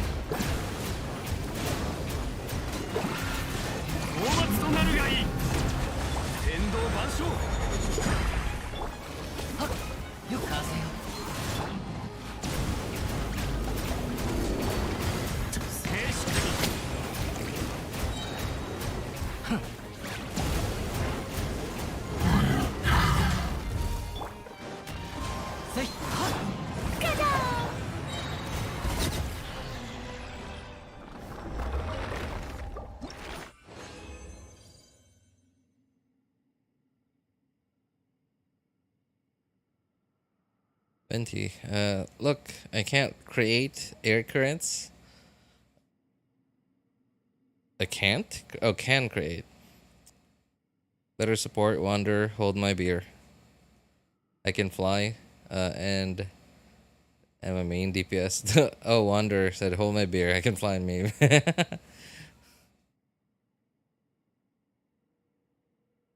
Hey, Jaw, just jump off a cliff already? Wait, what? Is that actually, like, in-game dialogue?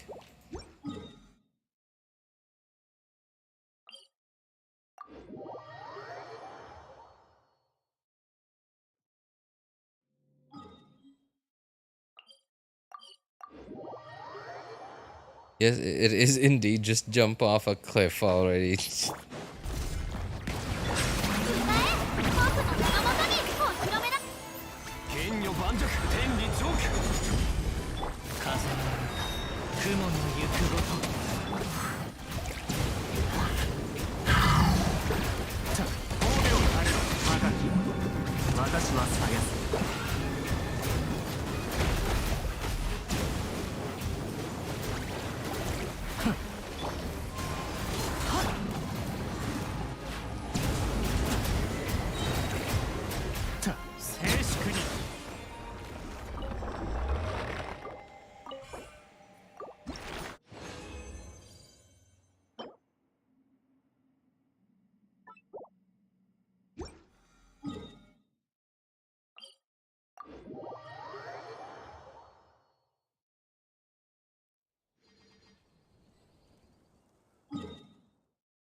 I tell people that every day.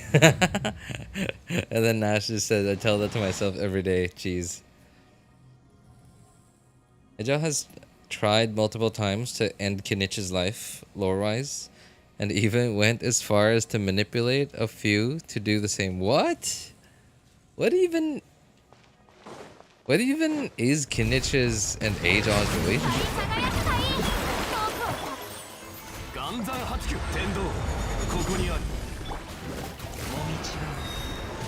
Oh no, I'm gonna get a Pyro Infusion. I hope I got a Hydro Swirl there.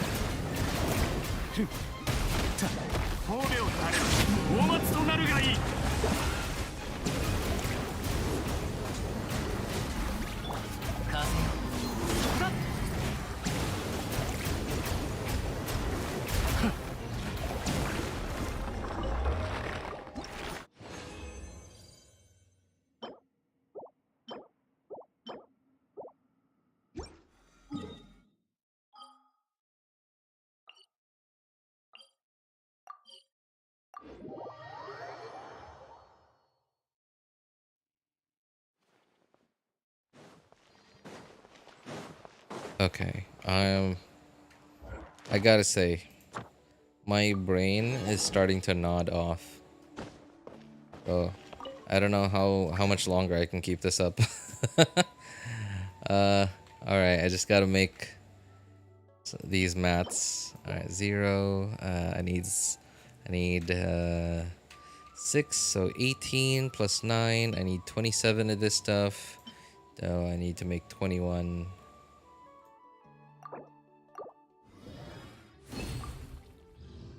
14. No, I just need 9 of that. Okay.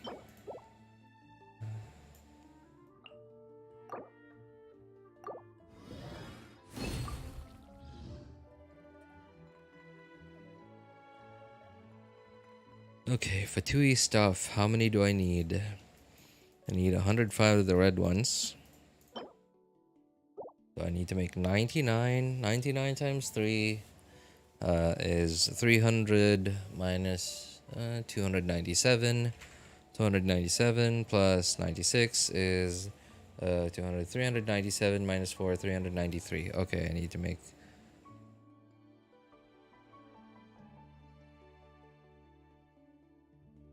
393 minus 141. Okay, 393. Okay, I can't do this math right now. And 3 minus 141. Okay, 252. I need to make 252 of these things.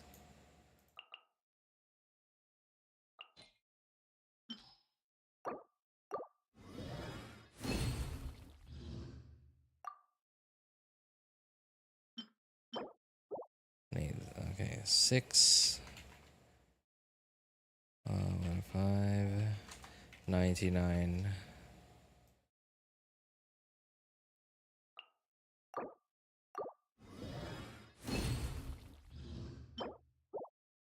Okay, 105.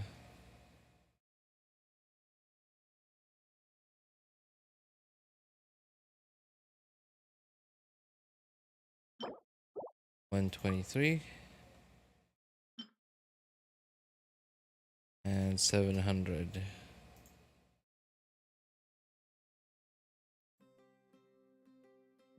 All right.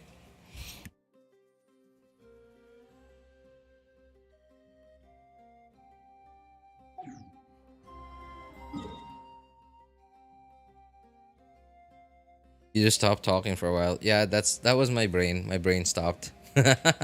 So my brain stopped. Like I said, I was my brain's starting to nod off. So I don't know how much longer I can keep this up.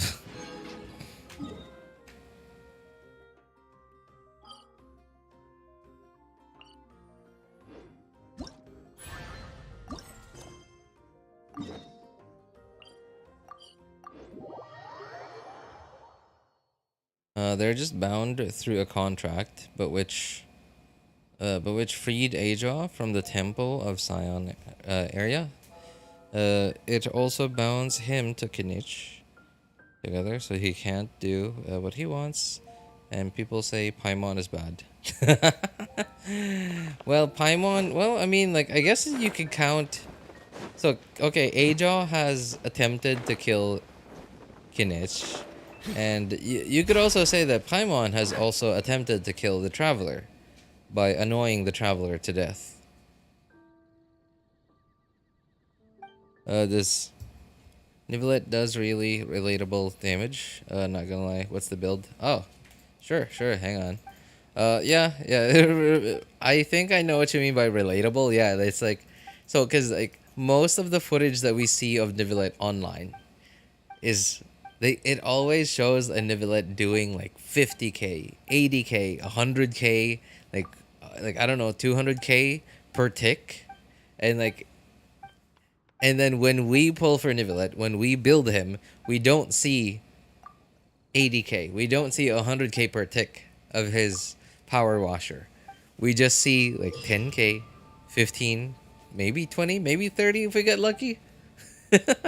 But yeah, I guess I know what you mean. Relatable. Yeah, here are my stats. Very relatable. HP, Sands, and Hydro Goblet. Honestly, I wish I could have an HP Goblet. Because I almost always run my Nivelet with Farina, and I already have a lot of damage percent from Farina, so I don't really need the Hydro Goblet, but I just don't have a good HP Goblet.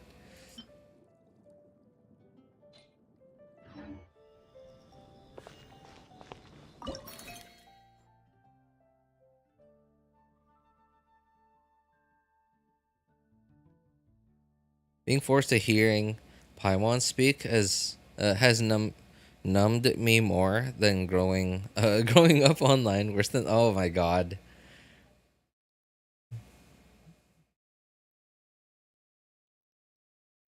Hold on. Did mentioned? I just don't have the point. What? A goblet pains me. It tickles my brain. And two of them. Hold on. That's not fair. Okay, I should not have shown that then. Yeah, I know. It's okay. It's like suffering from success. Like, I just want a Hydro Goblet from Nivelet because he already has a lot of HP. Hydro, like, damage percent from Farina.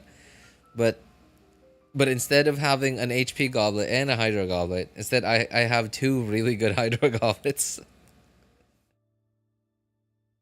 RJ, this is cheating. Give me one. If only I could, man. If only I could. I really don't even need all of them. Oops. I'm kind of confused what this event is about. I was kind of worried that there would be a limit to how many bombs we could use, but there doesn't seem to be a limit.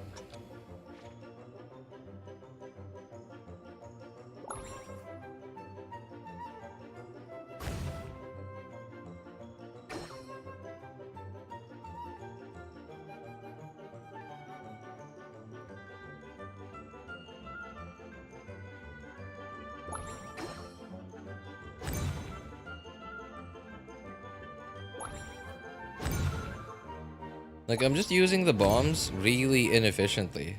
Well, I understand. I guess this is the, like, day one, so I guess it's not that hard. But still.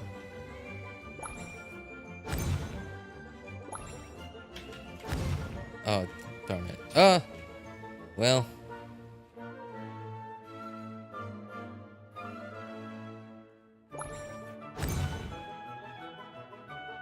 What? Did that guy just respawn? Wait, they respawn? Oh my god, wait. I didn't know about this.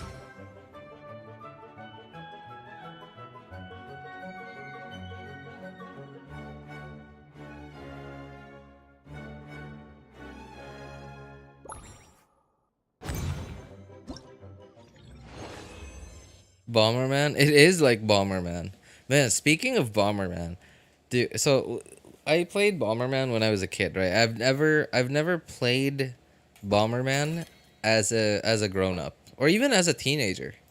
So clearly I had skill issues, and like I've said many times before, I'm not a very smart individual.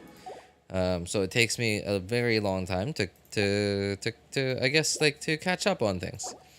And so I've never gotten through. So I think I might have gotten to like level 3 in Bomberman, but that's like uh I very often only get to level 2 and almost never get to level 3. And whenever I do get to level 3, I just die.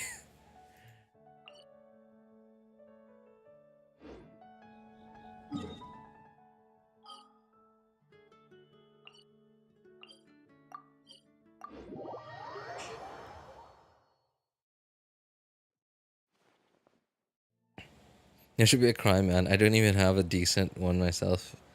Yeah, I mean, tell that to all the whales, right?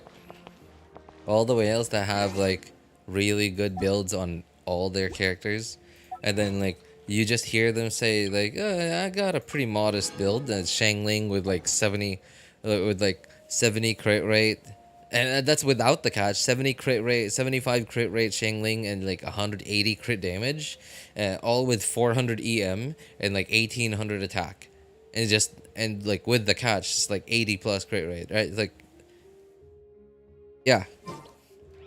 And that's why, like, every time whenever, okay, and I appreciate, like, I Win to Lose. In fact, I really like I Win to Lose, but, and the way he makes his videos. But, and like, he makes it seem like it's relatable, that most people, that most people that pull, most FCPs that pull for a certain character will get these kinds of results and whatever. And sure, I get it, but, like, very few people have artifacts as good as his.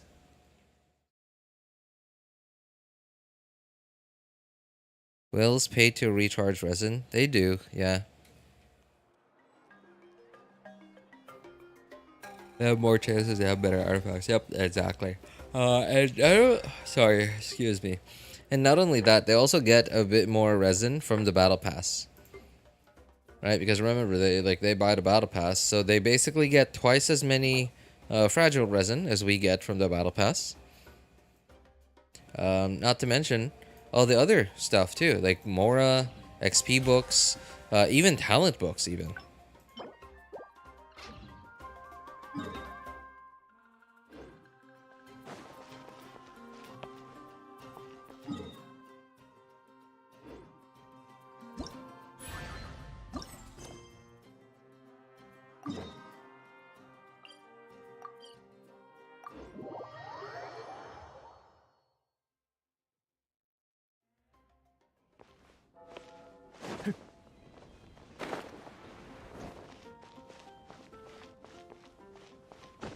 My brain's tingling right now. By RJ, those goblets after spending.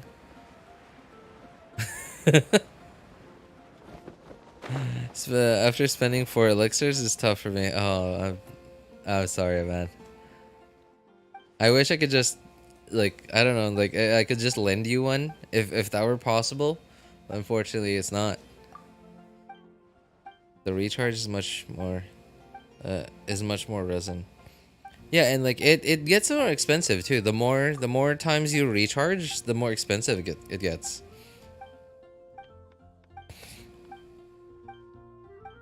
They also spend those mats. They do, yeah.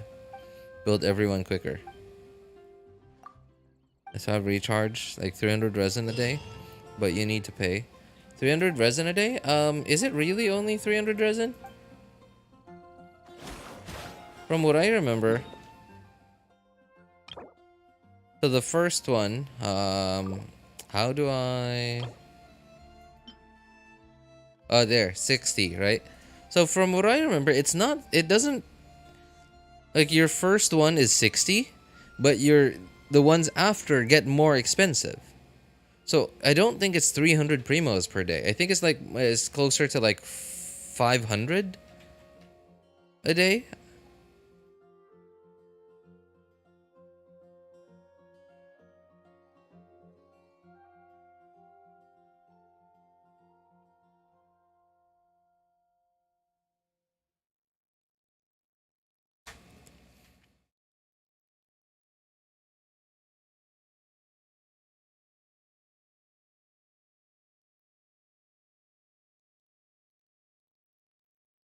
Oh, here it is. Here it is. So the first one is. Oh wait, this is out of date.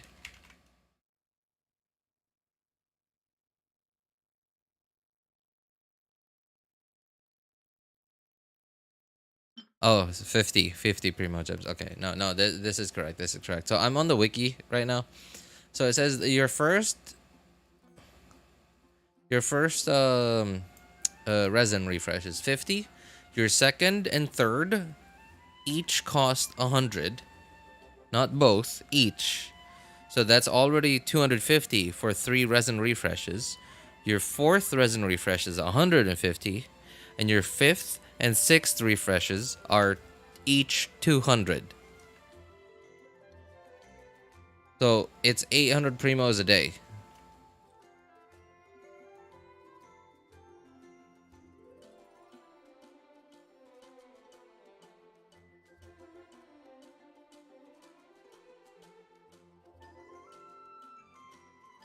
The brain rot and the old age got to him. Well, I can't deny that, yeah. I cannot deny that. The brain rot and old age.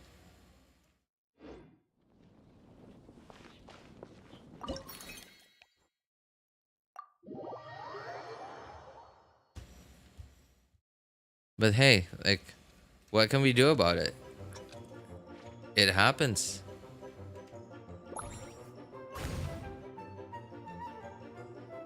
Okay. Come back, y'all. Ah, no! I'm an idiot. Okay. Nope. Uh-oh. Uh-oh. I'm screwed. If this was Bomberman, that would have been game over. Uh-oh. What an idiot.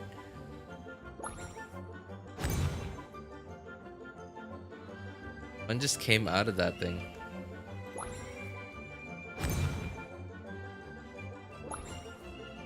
Ah! Darn it. Just so happened to respawn right there.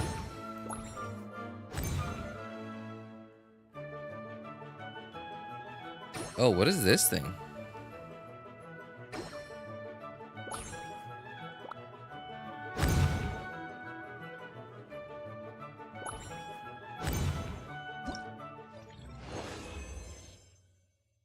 What's your server, bro? I think, didn't you ask me the same question yesterday, Leavink? I'm on the North America server. I'm sorry, it might not be you. It might have been someone else that asked me the same question.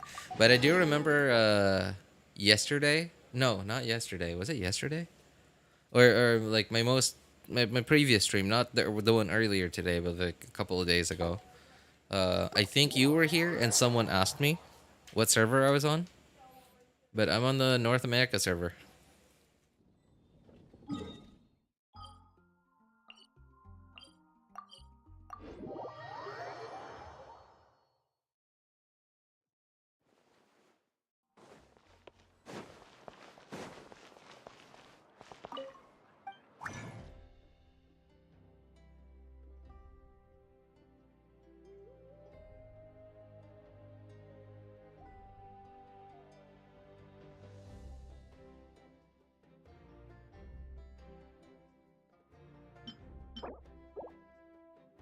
I need 27. I need 24 of these.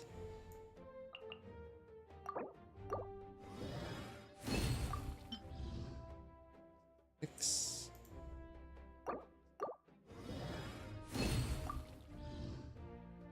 Okay, so I got 6, 9, 1, 1, 2.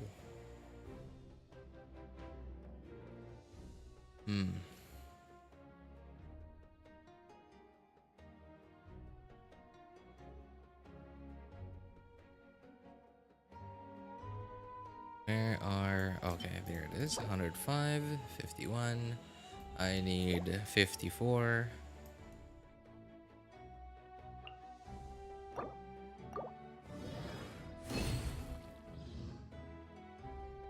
$96.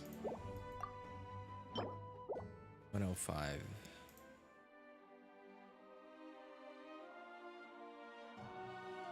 146.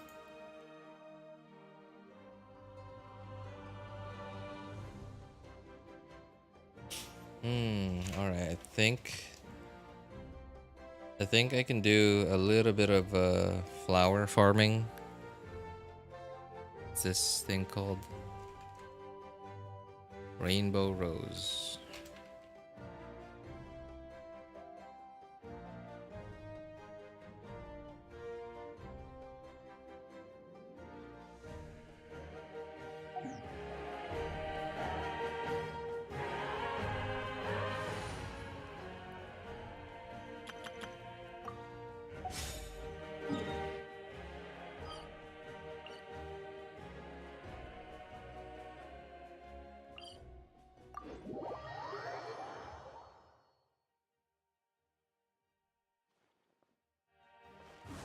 Oops.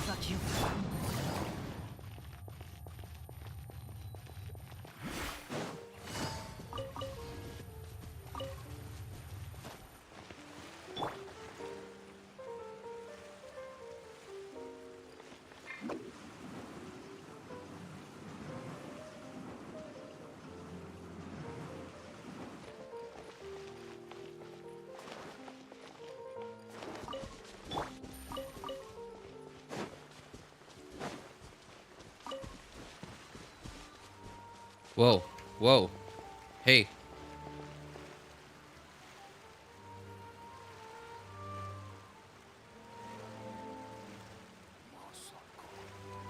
Dude, there's an earthquake.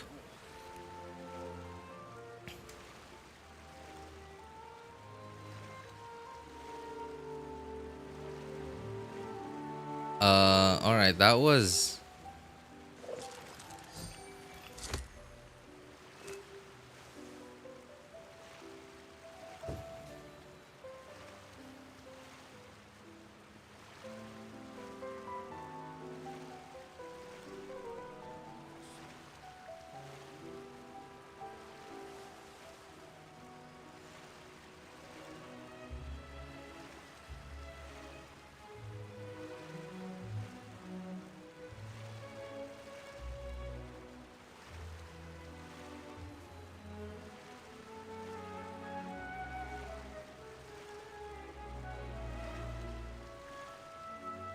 ...1:22 a.m. Wow, dude, Google gets information fast.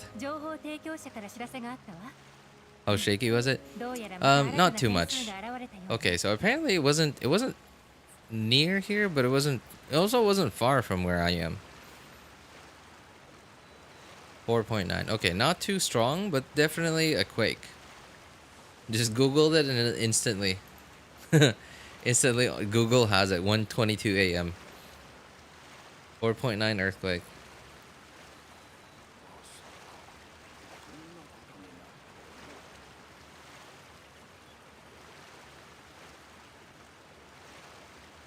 Not too much though. It's just barely imperceptible. It's just barely perceivable. Like you can really only perceive it like if you stop everything you do and you just pay attention for like a couple of seconds. And in fact, like it's not shaky it's not so shaky that you're even sure. Like if you're like me just now, I was, like my head's kind of groggy because like I'm really sleepy right now. So I wasn't even sure if it was just my head or if it was actually shaking.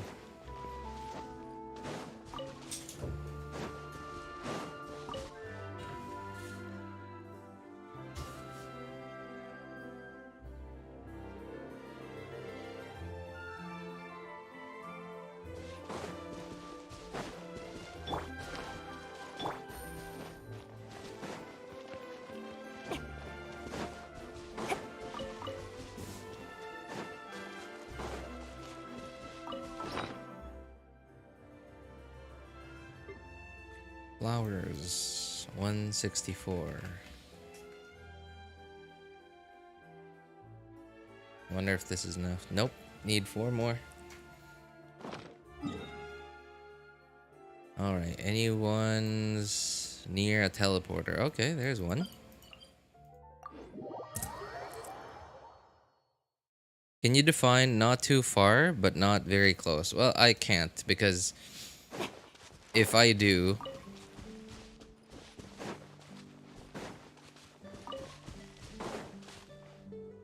that'll narrow down my exact location by a lot. It's like, it's an easy Google search, right? You just look up earthquake in the Philippines, and then if I further explain that, then yeah, it narrows down exactly where I am by a lot.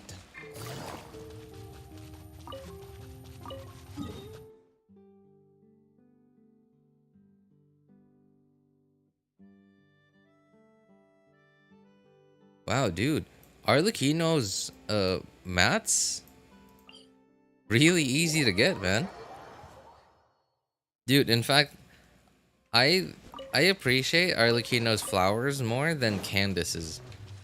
Candace's flowers are, or no, not the flowers, like their berries, like they're so like spread out across Natlan. Takes me like 20 minutes to get everything on the map. Whereas like Arlecchinos, they come in groups like this. And they're often so near teleporters, so this is really good.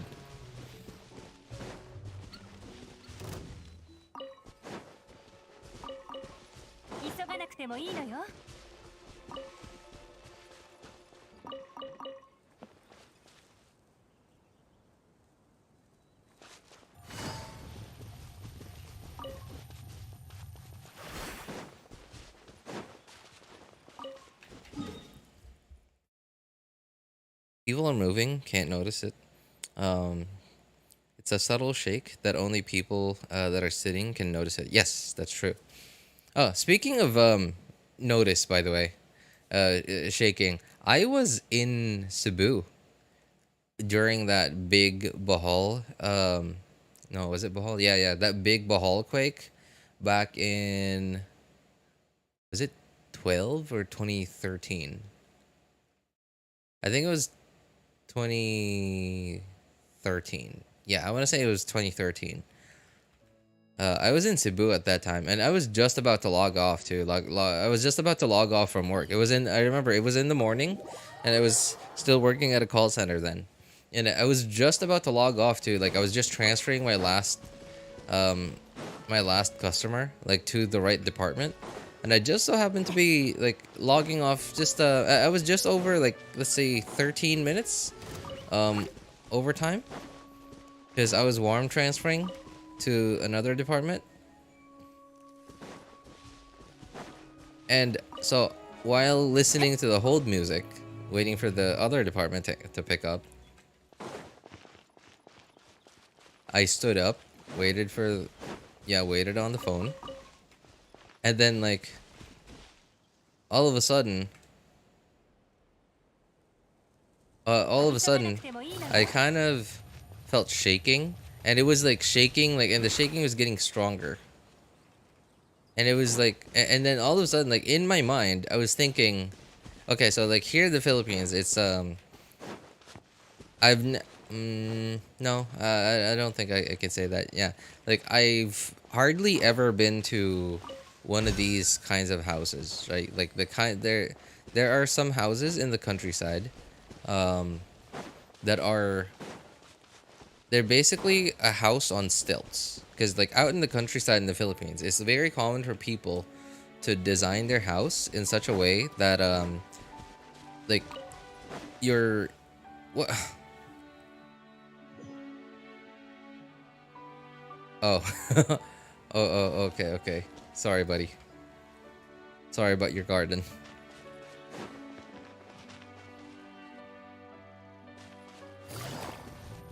So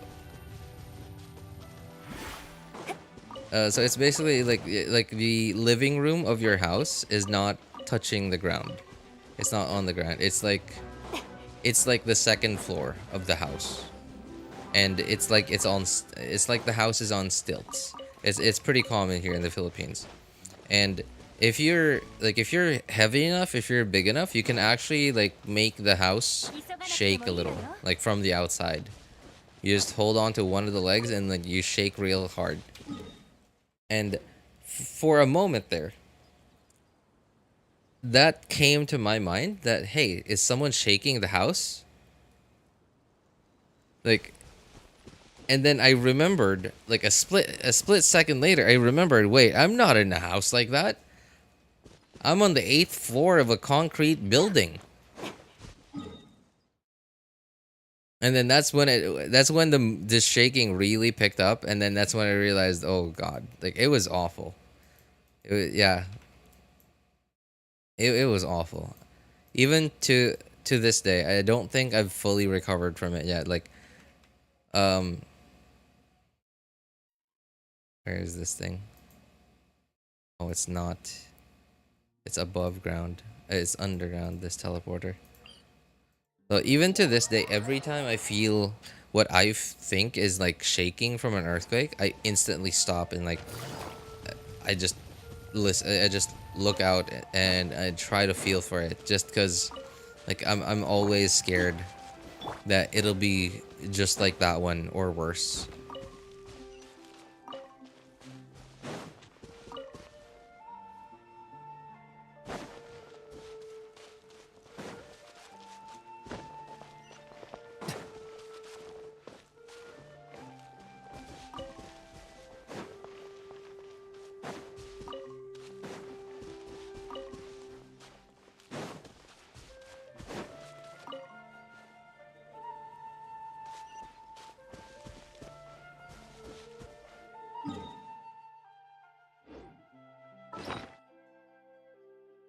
Mother Earth, don't play.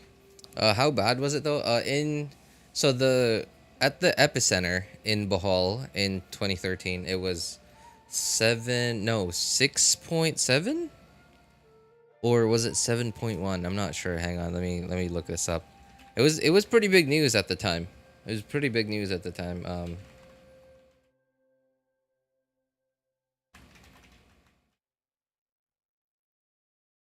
7.2.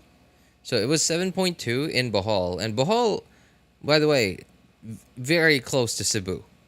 It's like a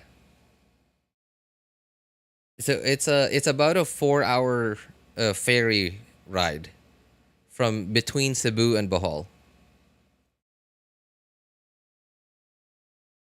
Yeah, it's about a 4 or 5 hour ferry boat ride between Cebu and Bohol.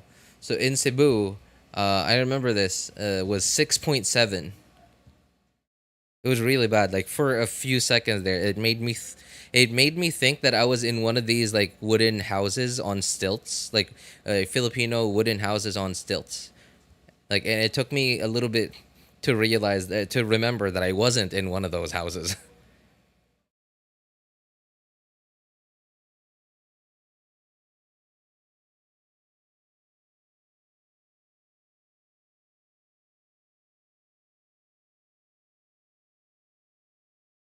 Okay, I'm pretty sure I have more than what I need now. Um, where is it? Ah, there, 197. All right, definitely have more than what I need. Okay, so on second account, gonna have to farm some. What are these called? Berry, henna berries.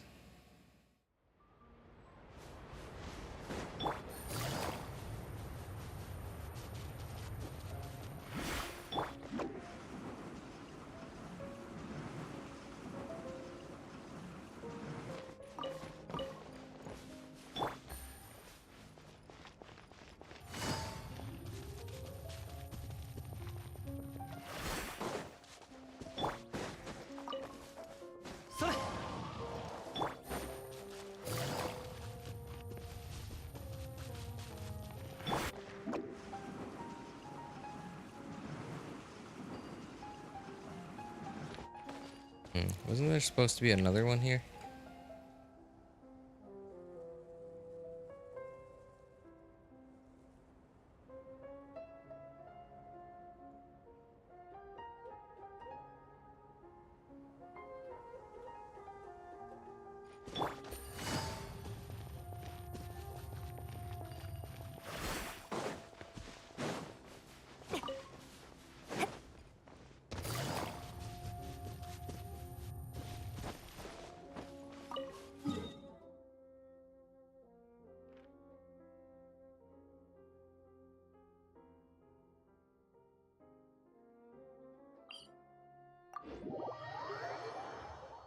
So these henna berries are for Candace, and yeah, you can see how annoying they are to farm. They are so spread out across the desert, and there's like max you get in one spot is like 3, but then there's really only one spot that has 3, and all the other spots are either just 1 or 2.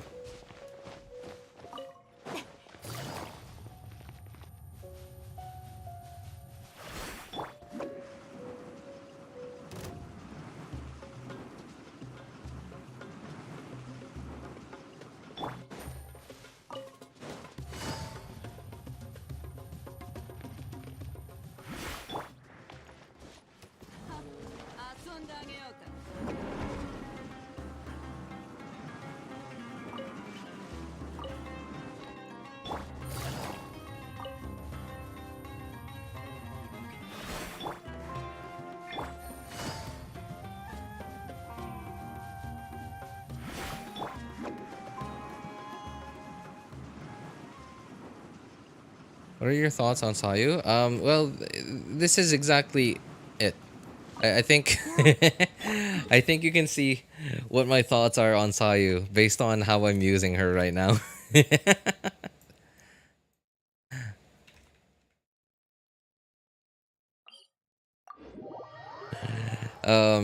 Like okay, like you can even see, right? Like she's level 31. I just gave her attack stuff. Like anything that gives me attack. And in fact, like, so I actually used to have Sayu on my overworld team for a very long time. My overworld team used to be Kazuha, Ganyu, Sayu, and Zhongli for a very long time.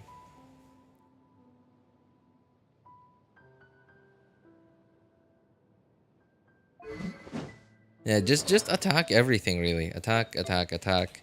And then like because I don't want to bother investing any resources into her, I didn't level up her talents. I didn't level her up at all.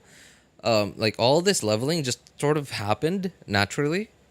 And like when she hit level 20, I kind of thought, well, okay, this is basically nothing to get her ascended. So I just ascended her, and then I used her so much in the overworld that she just naturally leveled up to level 31. Hey, what's up, Stella? Kachung C1 and Kazuha banner. Oh, I'm sorry to hear that, man. But hey, don't worry. Kazuha will be back sooner or later.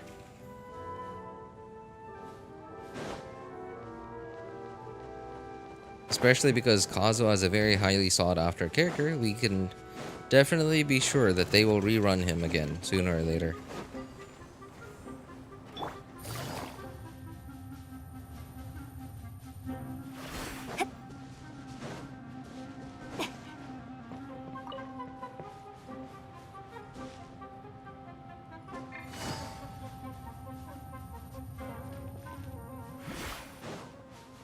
Man, this is so annoying. Why are these things so far apart?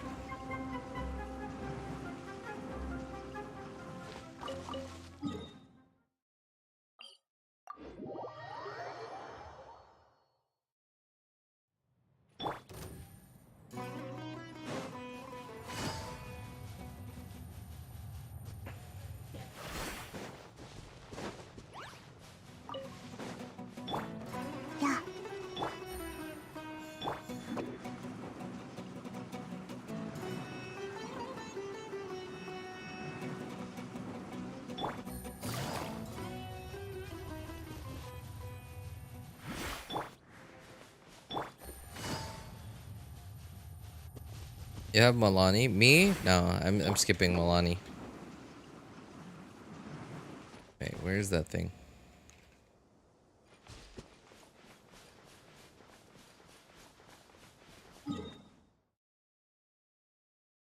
Oh my god. I went past it.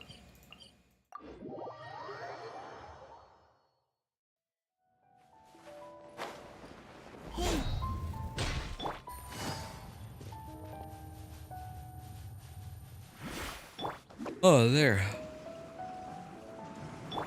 Oh, but yeah. So yeah. Anyway, my thoughts on Sayu. So she's actually a pretty okay healer. Granted, she only heals the on-field character. She heals the entire team a little bit when you press her skill, and then the rest of her healing is just the on-field character. But honestly, like just with full attack gear and not even level talents and stuff, she heals enough.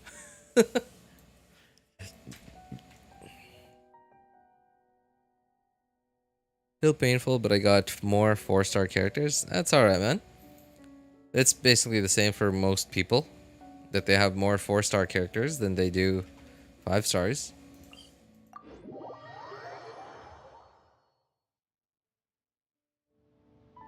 They did blabber about the new RNG wish banner thing. Yeah. It just it's a lot, but it really only boils down to just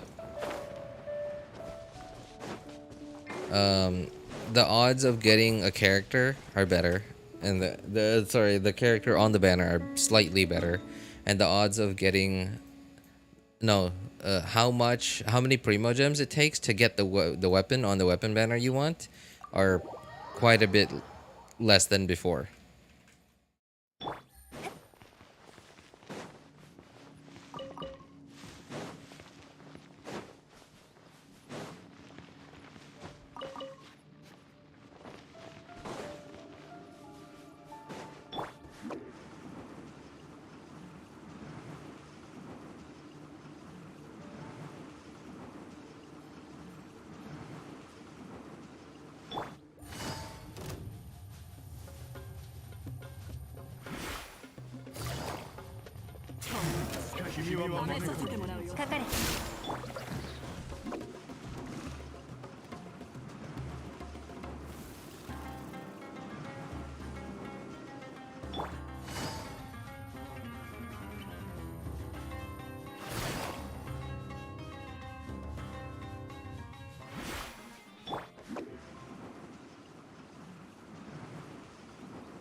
They do use the Mualani trial character in Imaginarium Theater. Oh yeah. I had to. If I didn't, then I don't actually have enough characters to even play the new visionary mode in Imaginarium Theater. If I didn't use the trial characters.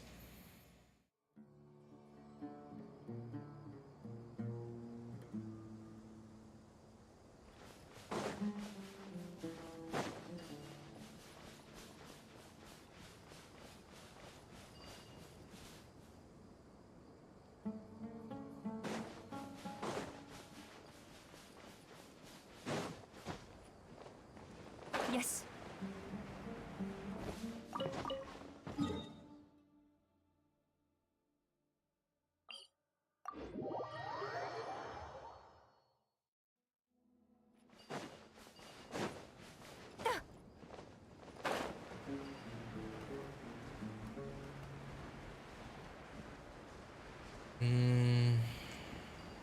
Oh, so we're there.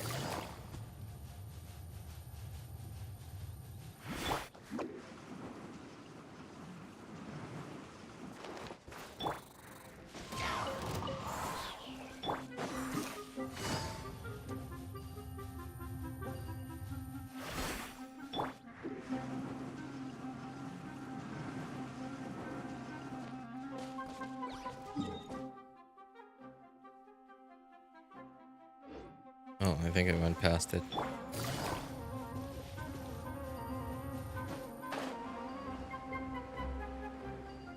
Or I guess I already got it.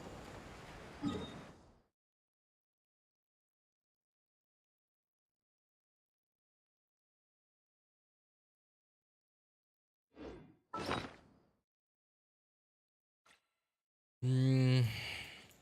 117 or 177. Okay, that should definitely be enough. Oh man, finally. Right now, just gotta do that for my other accounts. But probably won't do that right now. This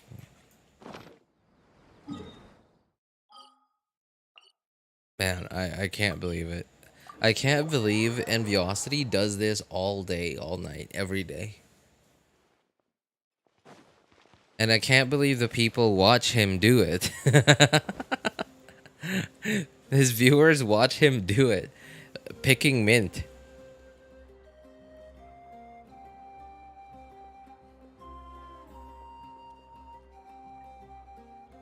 About our E-skill in exploring, the more Night Soul points we have, the longer skill. Yes, in Natlan specifically. Their skill immediately gets ends in theater. Yeah, because there's no phlogiston. The phlogiston thing, the red bar that you see here, is only in Natlan. Where the Donai Pyro sigils? You know, honestly, I don't actually know just yet. Oh wait, no. I do know. It's here. This place. How do I get there again? Here. So you go to this, you teleport here, and then you go to this big door over here.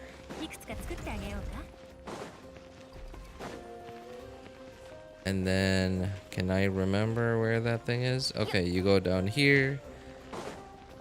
And then, yeah, there it is. You go talk to this thing. And then, yeah, there it is. Pyro sigils.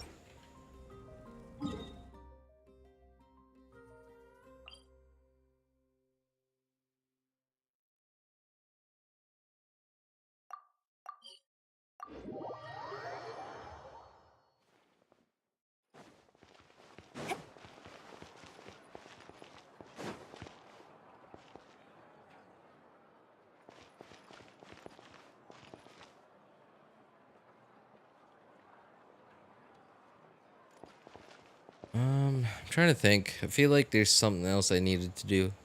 But I guess that's going to be it. Well, anyway, for those of you who need help building your characters' accounts, making a decision which banners to pull for, feel free to join our Discord server. Links are in the description of all my videos, VODs, and streams, and in the pinned message in YouTube chat. If you want my personal opinion, you can ping me over there. My name is Elvis Einstein. Of course, you can ask for other people for their opinions too. Thank you guys so much for coming by, hanging out, and being awesome people. Have a good day, good afternoon, good evening, and take care, everybody. 99 grams. All right. Hey, thanks for coming by to hang out with us for a bit, Mr. J. Yeah, you take care, man. Take care, everyone. Bye.